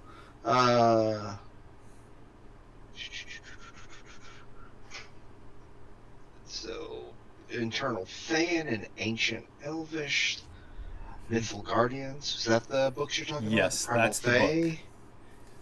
And Mythal Artifact Vortistone, that section? Yep, exactly. And I explained, well, one, there was, before we left, started this whole thing, I visited the Shadowfell, if I remember correctly. The Feywild. The Feywild. And that besides to say there's a disturbance in the Force, there's a disturbance in everything that's going on. Did I pick up anything extra from reading books of the other side? No. You actually... She asked the question because she didn't know what you did or didn't. But I would have read the books while we were sitting around doing nothing. Well, but you scanned them. You didn't have any time sitting around doing nothing, actually. So I've had 3 days. Not so. I know. After you found the books, yes, there was the crash, there was the travel. Yep. Yep. It's all good. So I'll explain. I haven't had enough time to do it. Well, okay.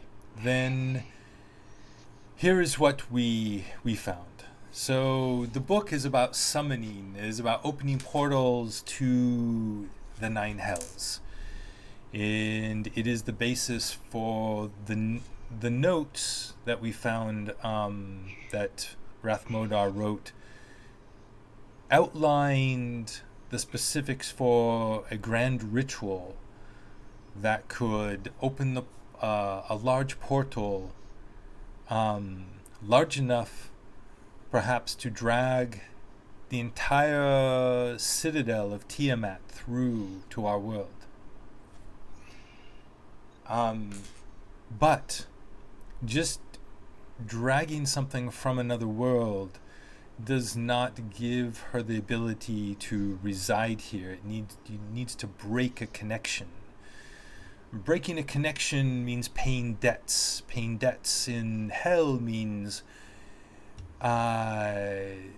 sacrificing souls. And One sec, I need to find those notes. The notes from Skyreach.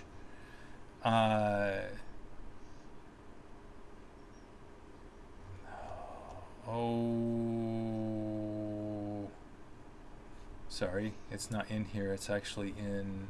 Oh, shoot. 1 second, gentlemen. Sorry about this. Let me pull this up real quick. Castle in the Clouds. Lower Courtyard. Okay.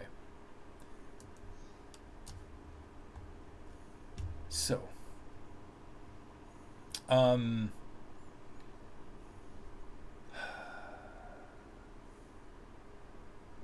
There. Okay.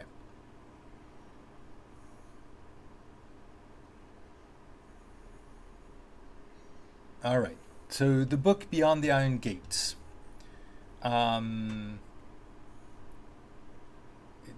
It would require to do this to free Tiamat completely free and fully powerful in the prime material plane requires the sacrifice of hundreds of souls.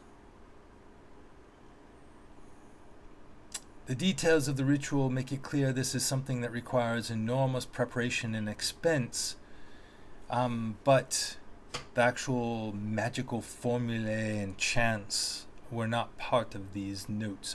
We assume they are held still by Rathmodar, or perhaps others he was working with, others of the Red Wizards.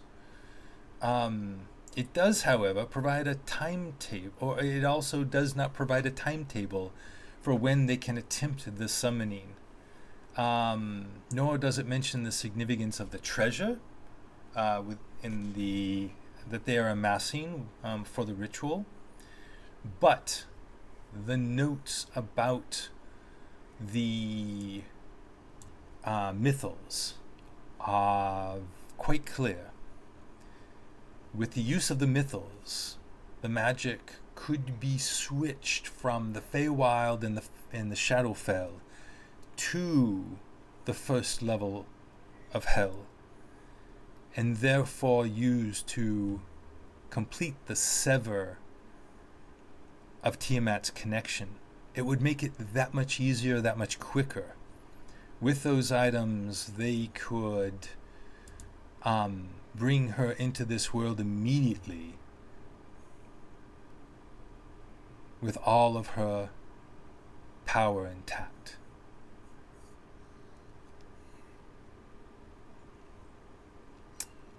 So we actually, and she looks over at Melanor Fellbranch. Yes, this is Luna, you remember I told you before how we have people watching the various gates into the Shadowfell and the Feywild. And we have seen explorative agents of the cult seeking out various entry points and using them. And there are two in particular that we know that they are using. And we have seen groups larger than normal heading towards them just as of last night. We believe they are making excursions to try to retrieve for their use these Mythals.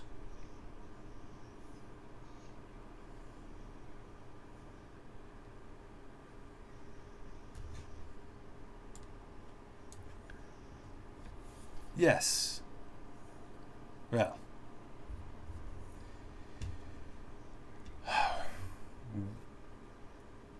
The people watching are just watchers. They cannot stop such large groups and they do not know, and the dangers of these plains are not for the faint of heart. Perchance would your group be willing to go and see what is going on? See if you can ensure that these Mythals are not kept in, do not fall in the hands of the cult? Yes.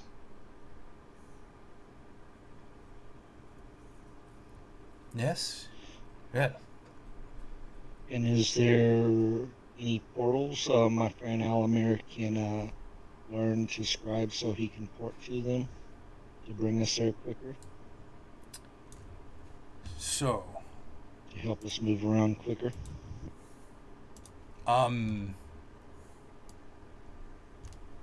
Well, the one is extremely close to Hill's Edge. So I probably, Alamir, probably the one that you used when you went there last. To Hill's Edge? Yes, that the one. So let's bring this up. Daggerford? No, Hill's Edge is where you started. Right. So the one right by Hill's Edge that's in the Reaching Woods. That one is the closest closest crossing point into the Feywild. It's the only one that crosses directly into the realm of Twilight and the Twilight Halls of Twilight, right? Well, the good news is I don't have that in my notes that I have it. No, you don't. It's I think that was in an email, that story. Okay. I mean, I know we went through there to get to the Feywild. Yes. And Fellbranch speaks up and says, "Yes, and the other one that they're using. If you just came from near the Grey Peak Mountains, further along the Black Road, are some mountain ranges north of it, and there is an entry point there, a crossing point into the Shadowfell. And that is the point that they are using. That our records show that is relatively close to the tower where the Mythal that binds the Feywild and this realm together is held. That sounds like the place to go then. However, they have sent 2 teams, one to each of them. You must choose which one you shall go to first. And there may not be time to stop them both.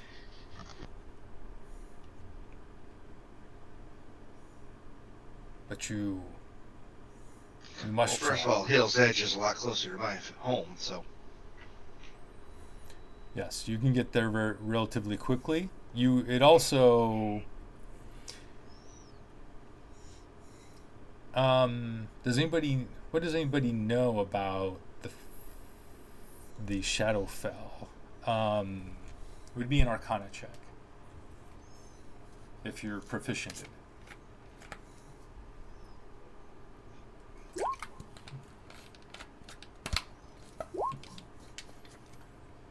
So, Jinx, you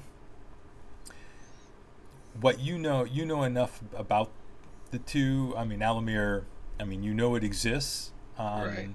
You don't. I heard a story. Yeah. The stories, and there's lots of stories of both realms. More of the Feywild than the Shadowfell.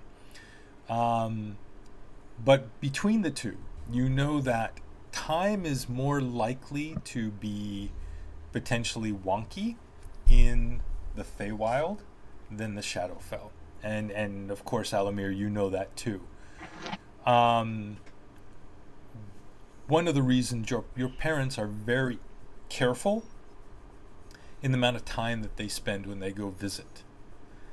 One time you spent like a long evening in the Shadowfell, a long afternoon, having a picnic, and came back and it was like 2 weeks later.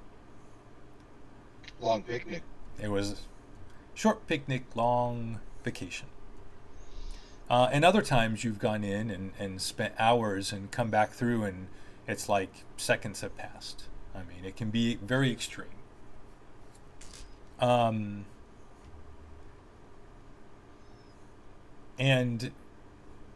Jinx, you have, to your knowledge, that does not happen, at least, especially not to that extent, with the Shadowfell. I mean, if you think about it, time is just relative, and if you have a good time, it always flies, so...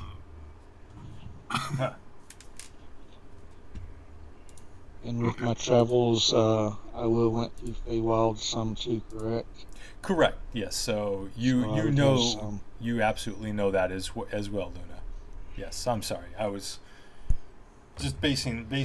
I was trying to do a comparison with the Shadowfell, which you've never been to. Yes.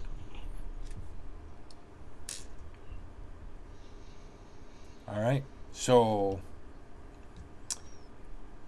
well then. So what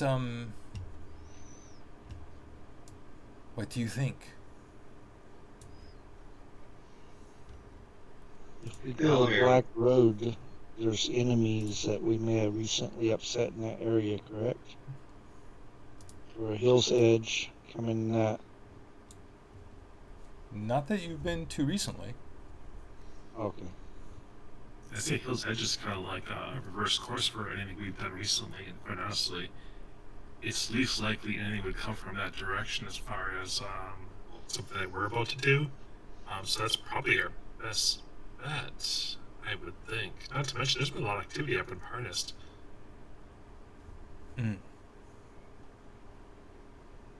True. Very true. Well, if that is where you'd like to start, I can help there. There are Harper circles, teleportation circles in Hill's Edge,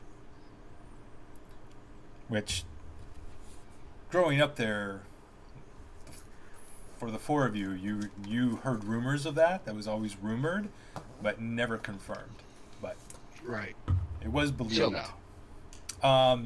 And so she brings forth a piece of parchment and hands it to you, Elamir, and it is the symbols.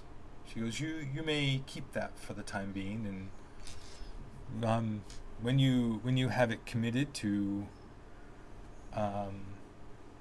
your own Hill's system. Edge? Yes, it's for Hill's Edge. Please destroy the parchment so it does not accidentally fall into the wrong hands. Oh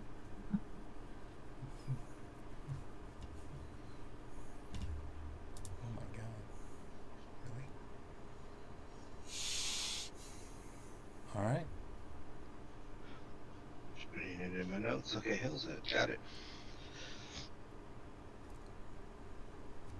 Alright. Yeah.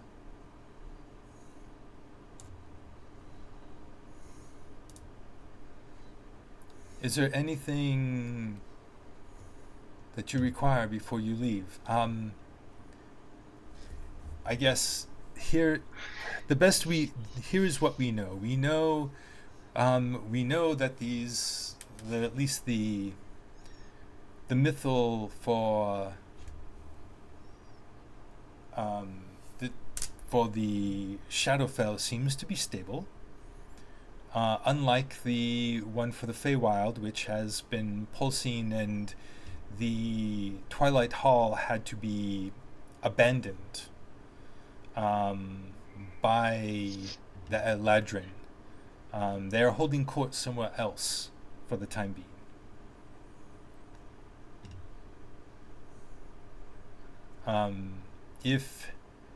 If you do not think you can keep the Mythal safe, you have authorization to take it and keep it safe on your person, And at that, Savra Bellabranta steps forward and she goes, yes, and the order has given me this protected case with which to give you that you can use to keep the Mythal inside. It will protect you from its emanations. So we take that, put that in the portable hole, and put then that in a bag of holding. Yeah, that's exactly. That sounds triple protection.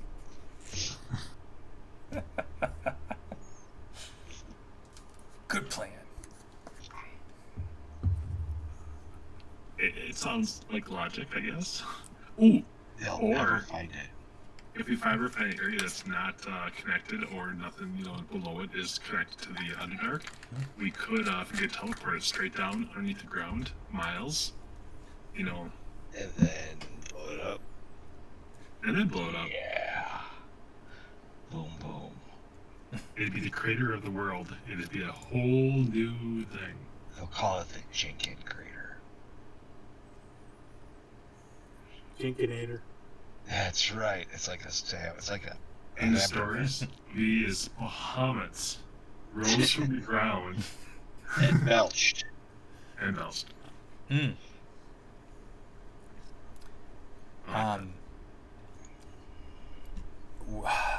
She goes, will you be coming back here when you're done, or travel straight to the Shadowfell? Things could change. You'll know if we return. Well, If we return, there's a reason. If we return, is there a reason we could bring the Mythal here? For safekeeping? It's far away. We could try to find a place, yes. Then So let's make it a plan. But if you, for time purposes, if you feel the need to go straight there first to try to get the stop them from getting the second Mythal, then there's another item that you will need. Where is this? The time is the essence. It sounds like the real best idea, but it's also a dangerous idea considering that it leaves items together.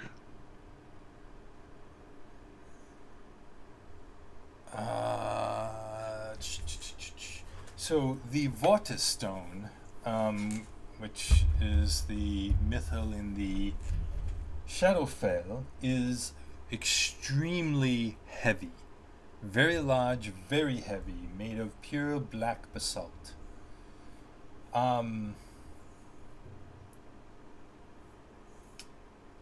So here is, and she has a scroll. Here is a spell of Enhanced Enlarge Reduce. It's a 6th level spell. It can reduce the stone size to 1/8 of its original, which should lower it to just small enough, not quite, it'd be small enough to fit in a bag of holding, still slightly too heavy. It would rip through it. So the portable hole would be the only thing that you can carry it in. Scroll of Enhance reduced for Mythal and Feywild. Yes. Tonight I'll be scribing that into my spellbook. Maybe we'll be able to cast it. But I have it for later. It takes a while, but yes. All right. Anything else? And she looks at the other two faction leaders, and they shake their heads. She goes, "Any questions from the 6 of you?" Bring it on. Question. I guess he said they could, if they have these items, they could immediately call her in. with the ritual would be expedited, and they would not.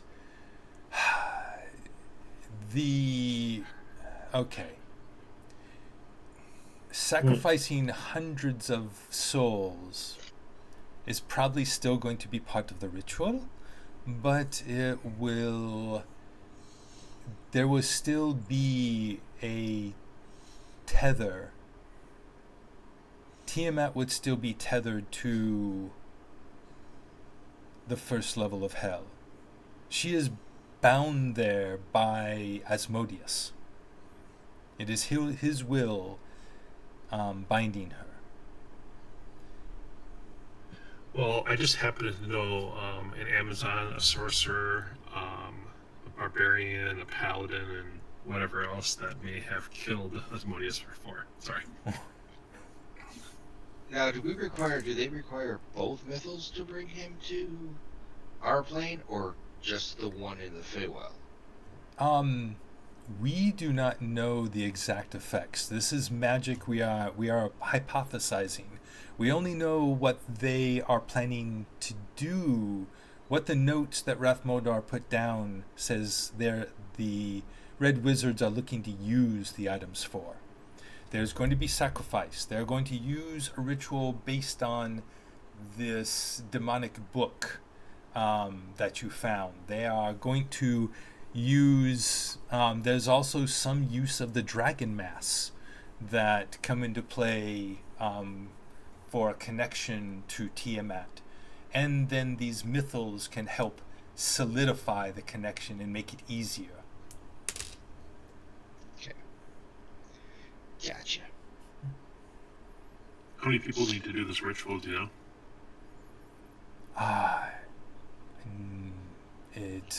It was the ritual of this magnitude is not been seen since the early days when the Mythals were created. Would be the equivalent of 10th level magic. It would be a ritual involving a large number of wizards. Like, it would be at least our best. I do not know for certain, but my training and knowledge, historic knowledge of such magics, I would expect there to be a minimum of 20 wizards.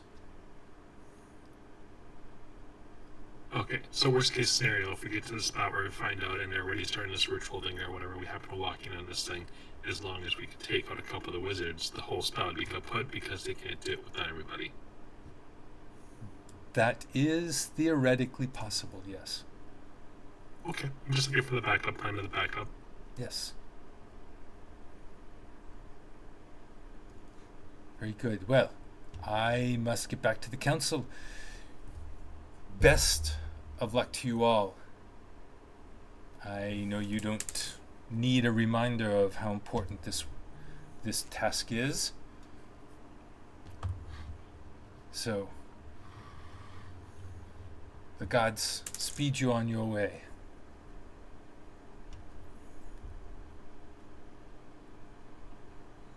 With a little luck, we should be good. Luna Fellbranch just kind of gives you the slightest nod. Savra stands up, says, "Please, all of you, let me walk you out." And she walks you out to the gate, and she clasps hands with Smock and Hef, and says, "Justice prevail for us all." Prevail. Yes.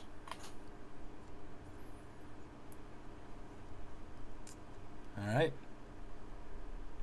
So it is it's first thing in the morning. What do you guys want to do?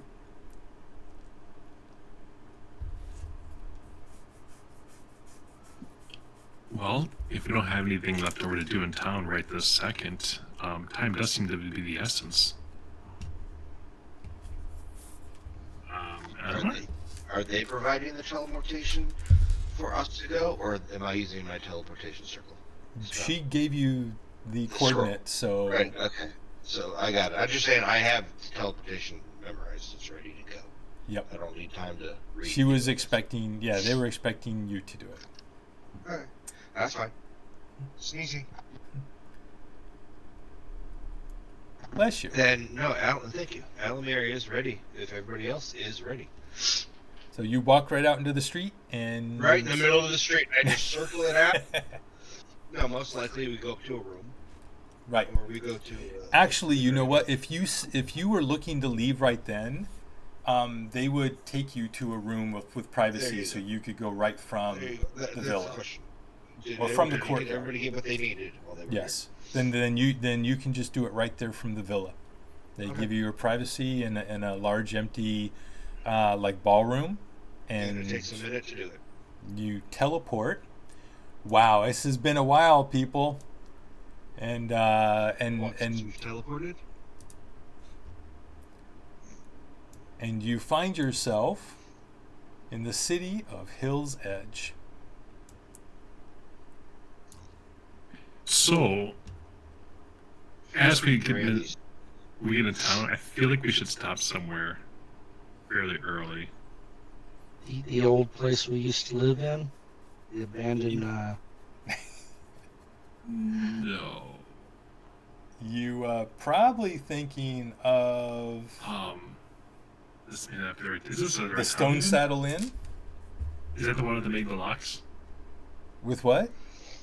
No, that's not what I was This is thinking. where we chased Razmir and Dal and... Yeah. No. I was thinking that was a different town.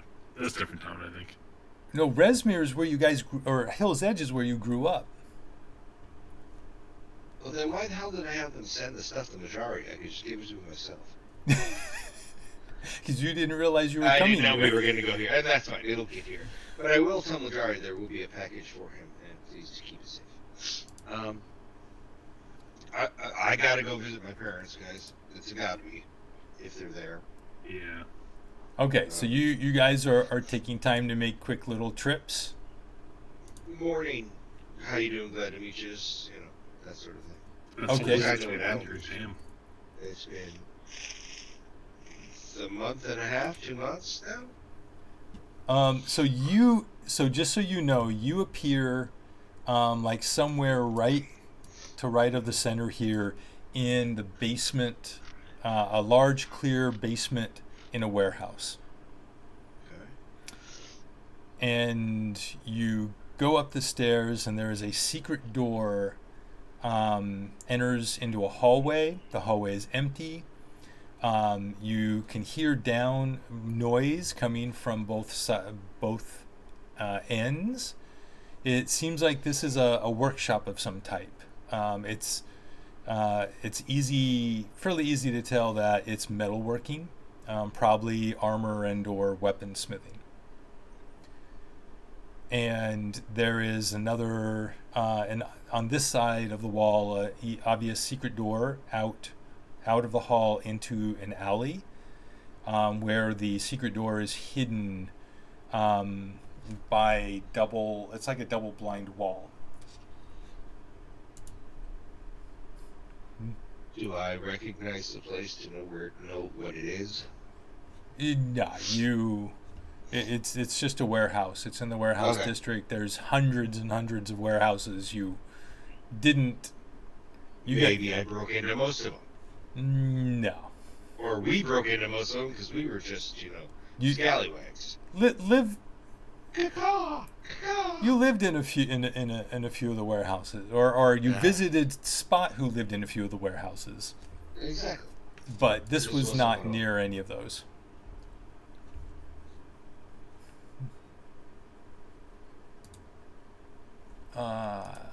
So. I am really stupid. I feel like this, but who was the, which tower were we in that, I got the locks from a long time ago that I was hawking? That was Baldur's Gate. That was Baldur's Gate, okay. It's like one of the small towns around here. Yep. Yeah. If everybody's going different ways, I'd probably take a few minutes and run out to the local grove. Okay. And for some reason,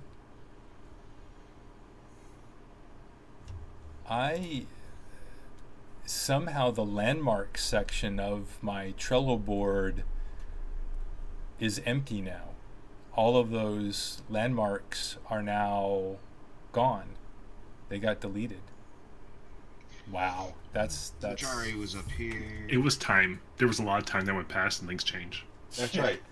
Yeah. They're plagues. So anyway, unless there's something very specific you all want to do, you just how much time are you spending doing your hellos to friends and family? For me, friends and family, I'm going to be taking at least half a day, but they understand. I've been talking to Mom this whole time, and I explained to them I'm still working, and I will be back as soon as I can. Okay, I would just remind you that they saw cult people heading towards these places the previous night. Oh, then I would shorten it by an hour or two. Okay. So first we get there at 8 in the morning. We're done by 10. Okay. So I don't know what anybody else needs to do. That sounds like coffee. That sounds like enough to say hi, greet, hug, all that wonderful stuff, and then kind of move on. Exactly. Okay. All right. I just water my plants real quick. And even though my family won't believe me, I will tell them that I have spoken to my brother and that he's still alive. Yeah, your mother just breaks down crying, and your dad gives you this look on his face like, why would you say that? He knows I never stopped believing before, so Yeah. He goes, that's good. That's good, Jinx. That's good. So, actually, does he call you Jinx or Jinkin? yeah, I'm joking. Okay. I just have really bad rules. Do you tell him there might be a way you can visit him again in case they want to pass messages?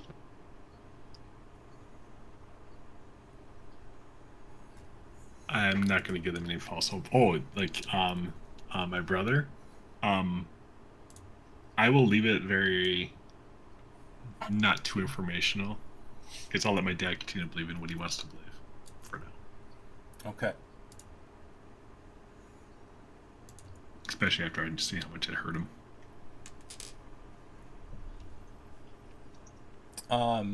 Yeah.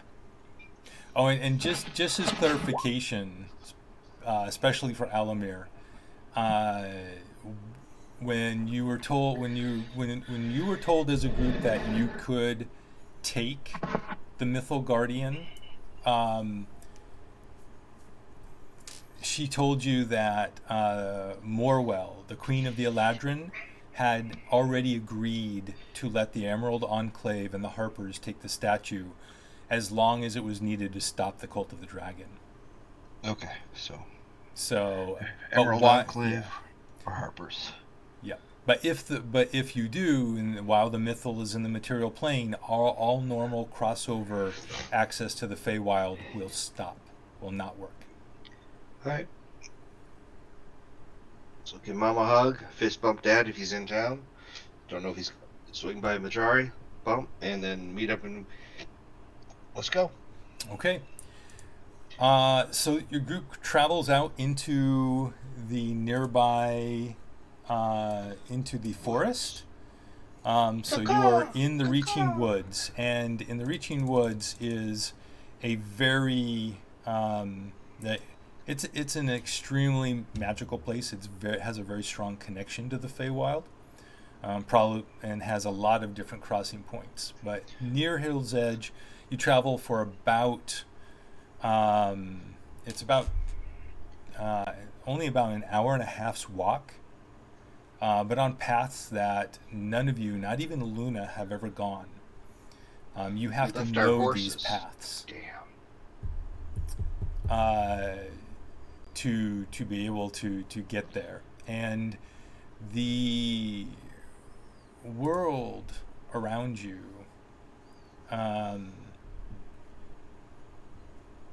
begins to feel different. The air feels differently. The trees and the fauna around you seem to get brighter. And the sun, there was cloudy before when you got here this morning. It is now bright sunlight streaming through the tops of the trees. And you see in front of you as you step through into a very small, like 15 by 15 foot glade, there is a shimmering field in the air. And Alamir, you know that is the threshold, the crossing into the Feywild.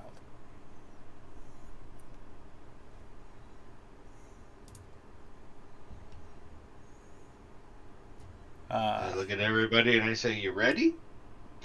Mm-hmm. Yeah, of course it's safe. Just don't mind the tingling in the left foot when you cross over. Can Luna turn Tingling in into... the left nut? I mean, That's what I heard, but you know. They make shots for that.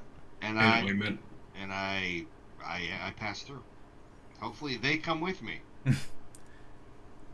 Who follows? I'd follow Oliver. Yep, and Luna and Smock and the Spot. And I just want to clarify something. Earlier, I was having the headset issue. Yeah. Smock was asking me about the coin. Do I give him any more information? Oh, I didn't. Or is that something you could just email him and stuff like that? Roll a history check to see if you even know anything.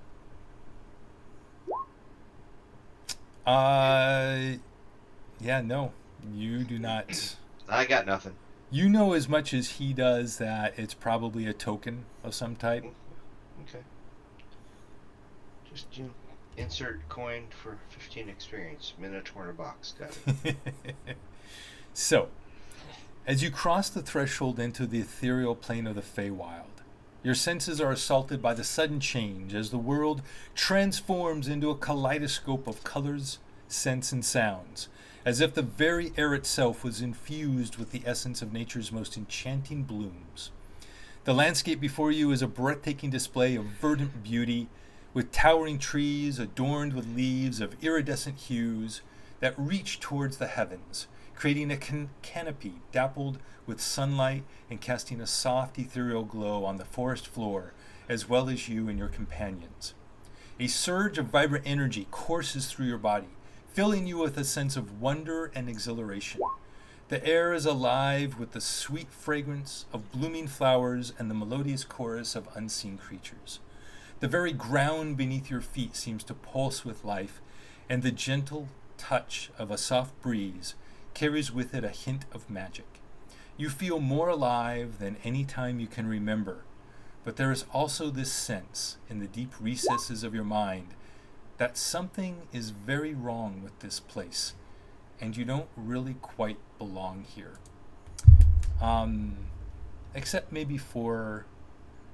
so Luna and Alamir feel that less than others, but you still feel it. And you appear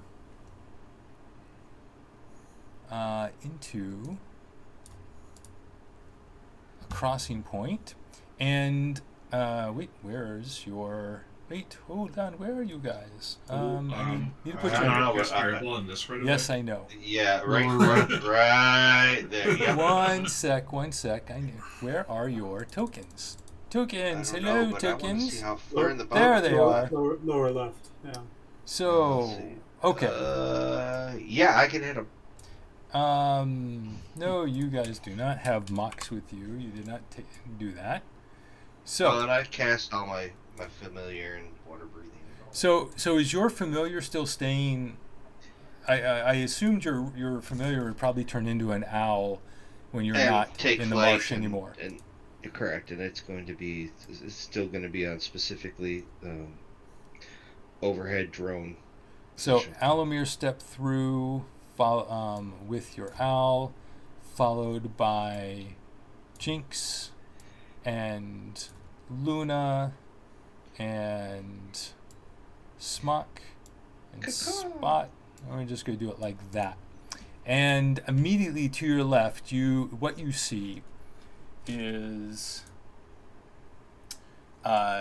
you see a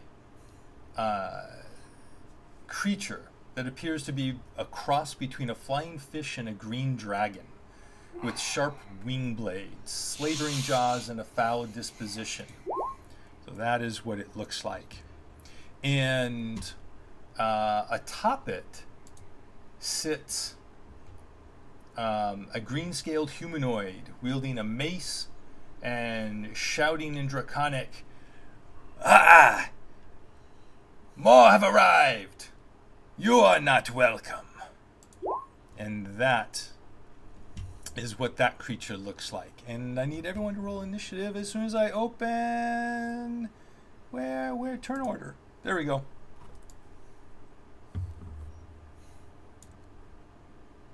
As the creature turns towards you, towards your group.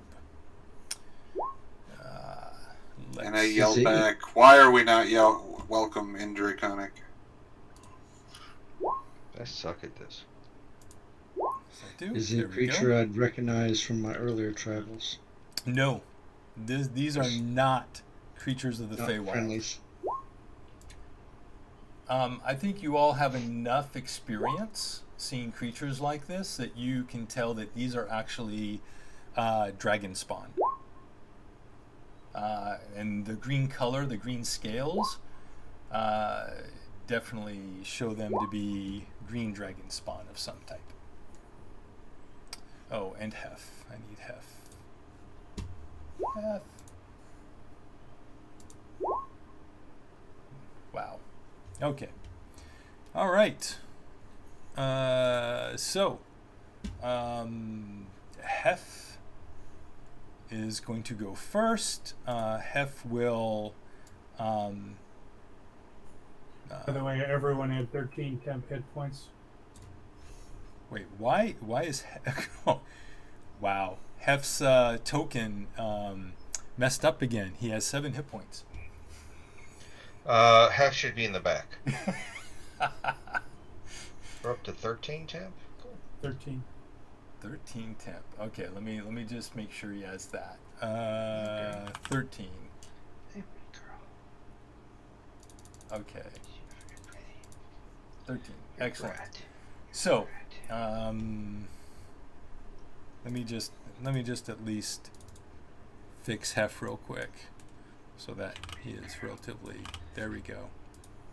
And Relatively alive. 17. All right. So Hef goes over there and he attempts to shoot the creature with his new longbow. Ooh. And why is it not actions? Longbow. Here we go. So. Oh, that's a nice start. Wow. Yeah. And Hef crits. So that is actually 8. So right. So that's 15. Right. So because he rolled a 1. Nice. So that's 15.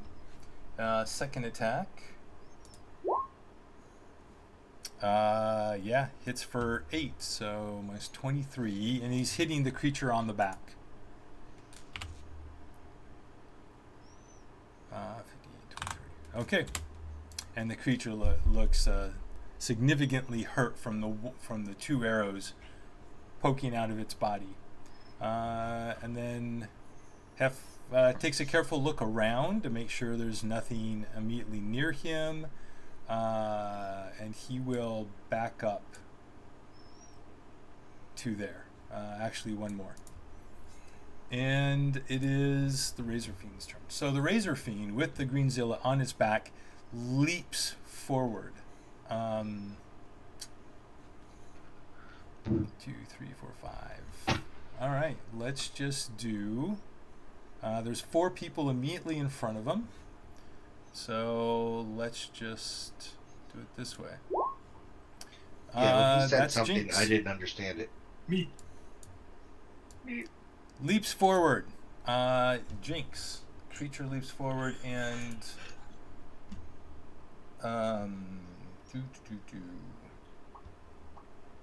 Standing leap. So it jumps, and it actually jumps 10 feet in the air and lands. You can tell it probably could have leaped further than that. And it tries to bite.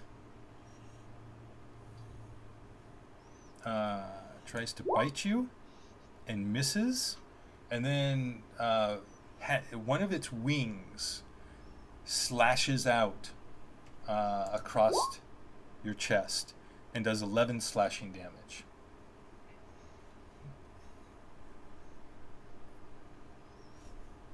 All right. And it is your turn, Jinx.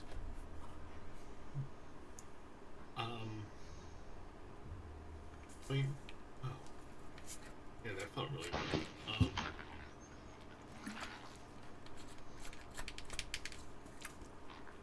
I'm going to use a bonus action to... This is a waste, but... No. Sorry. All these little things you think about what you're doing, you're like...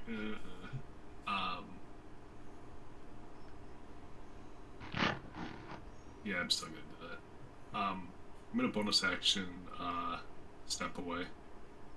So I'll Misty. Okay. And then I will cast Vicious Mockery on the lizard man on top of it, insulting him with his little arrows in his chest and everything else. Okay. I'm sorry, you're casting what? Vicious Mockery. So, Vicious Mockery, okay. Yeah, DC 19 Wiz. 19 Wisdom. So Wisdom... Oh, it's got a bonus to Wisdom. And, whew, 22. That was a good roll. It looks and narrows its eyes at you. Let's come back, coward. All right. And it is now its turn. So it's got Luna and Alomir right in front of it. Question for you, actually. Yes. I mean, not that this really matters, but since he got within 50 or 10 feet of Smock when he jumped into the area, could Smock have attacked the lizard? Never mind, don't worry about it. No, actually, that is correct. Smock could have done his reaction. He could have, but he did. We're past that. Yeah. So he is going to... Luna has that too, right? Not the reactive that you have, but he does have Sentinel. But it's because it's not Sentinel. I thought that's Polar Mastery that gives it to you. Yeah, Sentinels, when they try to move away, I can stop them. So with his bonus action... Oh, wow. I need to create something here real quick. Come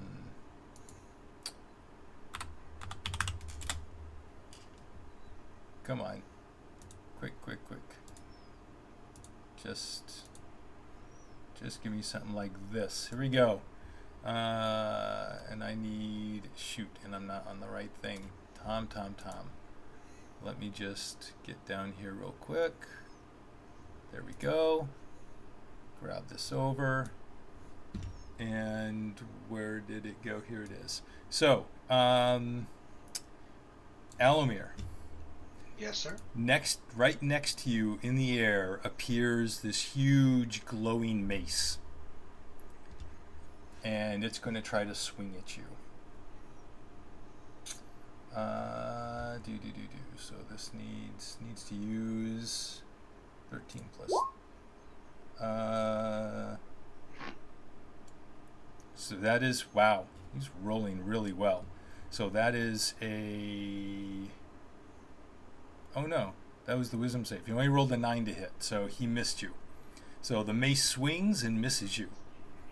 And then it's going to, here we'll just move him up. He leans forward and is going to try to hit Luna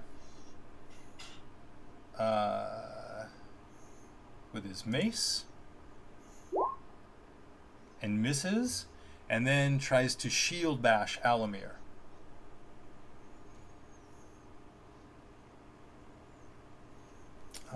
Actually,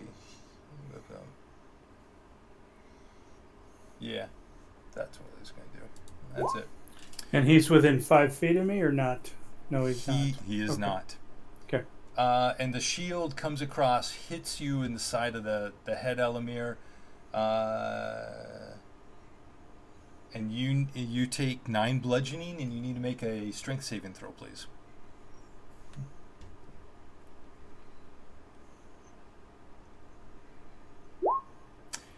And and the force of the blow pushes you to the ground. You are prone. Yogi? All right, but that is his turn. Spot.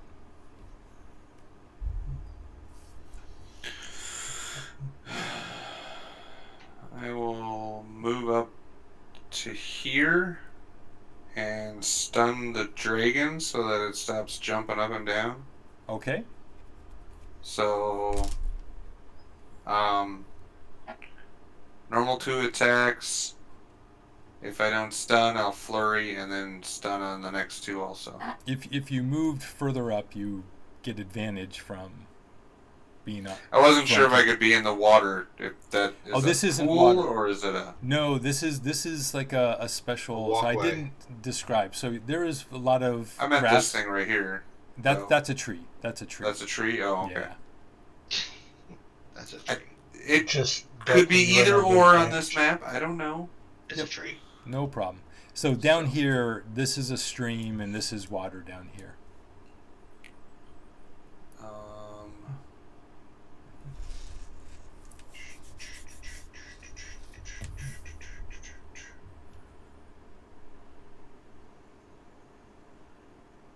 I will choose ice damage.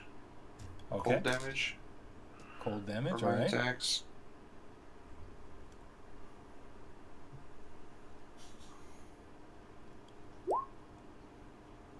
$16 hit.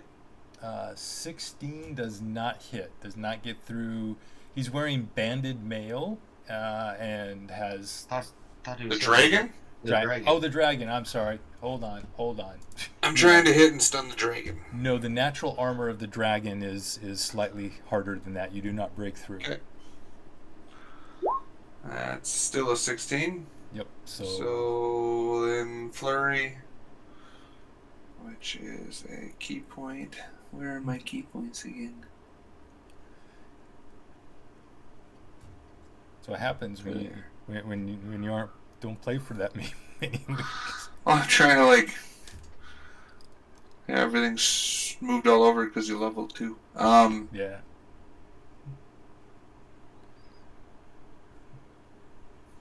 Okay, so 2 more attacks.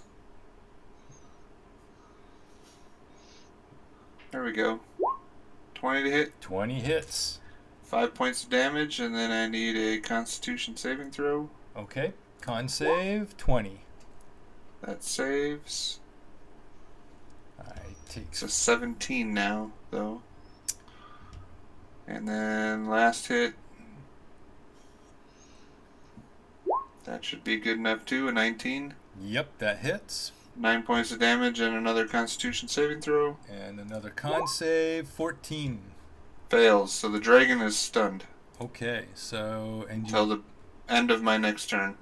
all right, and you did 14 points of damage, and it is stunned. Excellent.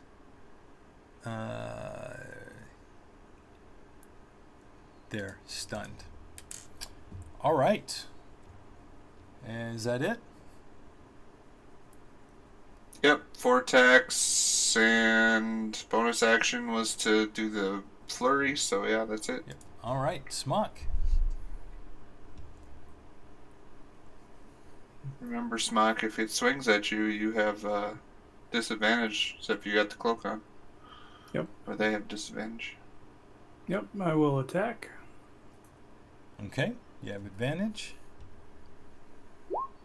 Oh yeah, definitely hits. This will be for the if I get a 20. I doubt I will, but nope. Okay. All right. So first one damage.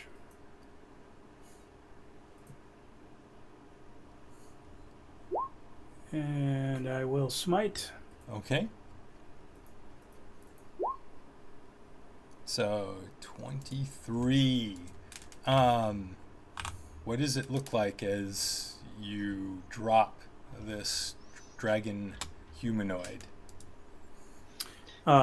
He basically gets cut at the hip and he slides off of his mount.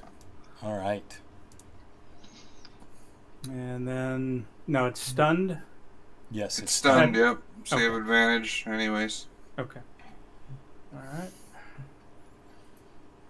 And it stays stunned until my turn, so it's not like it comes out of it either. Yeah.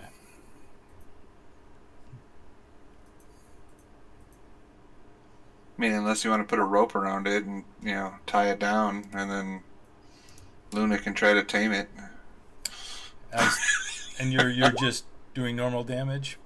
I did add a smite. Oh, wow. Just gonna interrogate it? What? 33 Yeah. points. Ouch. Yeah, you slice right through the creature's thick scales and into its meaty front leg and chest. Okay. And then I hit it with the butt of my polearm. Okay. Yep, Do that it hits. one more time just to see if I get a 20. Nope. Okay. So damage is 10, and I will smite again. Okay. Don't waste everything we just got here. Don't worry, Alamir has all his spells left. He hasn't done anything. All right. So yeah, Except for and- the level 5. And that I am complete, other than I'm moving back to here. Okay, Luna, your turn. And this creature, the humanoid fell off the back, and this creature is stunned and looking in really bad shape, bleeding from multiple wounds. Yeah, I used my And bonus it's action. still got the wind knocked out of it, that's why it's dazed. All right. Yep. I punched it right in the ribs. I'm gonna take my action. Actually, that is should be able. You need to roll to hit. Yeah. Let's see here. Where is it at?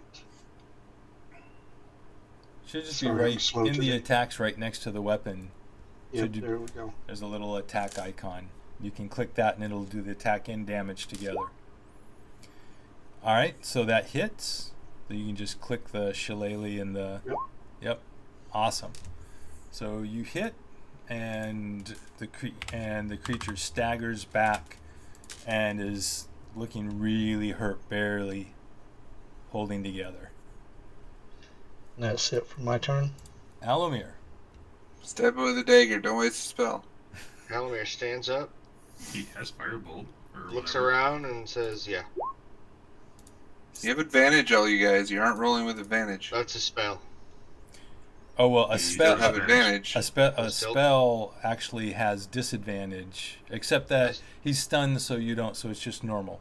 It's a wash. It's a 15. Wait, why does it have disadvantage? Casting within 5 feet of somebody, any. But if it's stunned, it Yeah. That's right. That's why I said he doesn't. So You could also take a 5-foot step back if it's stunned. right. You could just step back and. There you go. But it's still a normal hit, no matter what, because Okay, it's does a a spell 15 attack. hit? And a 15 does not get through its no. That's why I armor. said you need advantage. Alamir, it's a free spell. All right, Alamir says, "I'm done." Okay. He's not missing Then, yeah, Hef has a perfect shot. He's been lining it up, and got it, Hef. And Hef finishes the creature off right with a shot right Yeah, the mace fell in off. the side of the head. All right, and the creature falls. Hef, that bow works really well for you. I think it was designed for you, man. Damn. This is a really nice bow. I like this bow. It's beautiful. Hooray for Hef. Feels really good. All right. So, you. Any extra experience from every kill always goes to Half to try to get him up to our level. Yes. I agree. Because that's how it works. Yeah. All right. Close the gap. Evenly divide, then extra goes to him. New notch for his bow. So, you look around, and there, it is relatively quiet, and then the sounds begin to pick back up and around you, birds, insects, and it looks simply like these two had you see like there's a little like camp here, a little fire pit, like they've been just camping out watching this entry point. It would have been nice to know who the others were, though. And yeah, so his We do spirit weapon search goes him. away. So from here, Alamir, you know the path. That basically you're going to follow this river north and north and west, and you'll have to cross through a little marsh point before getting to the Twilight Hall. And we will pick up there next week. We'll definitely double check to make sure they're not cult footprints. I know that because I got a big C in the footprint. Yeah, so we'll pick up here next week, and you can look and see if you can find tracks and such. Nice. Excellent. Well, thank you, gentlemen. I apologize to everyone watching for the little bit of snafu with the sound. We will make sure in the future to make sure that OBS is properly set up. So, until next time, may everyone's life be filled with peace, joy, and love. And we'll see you all next week.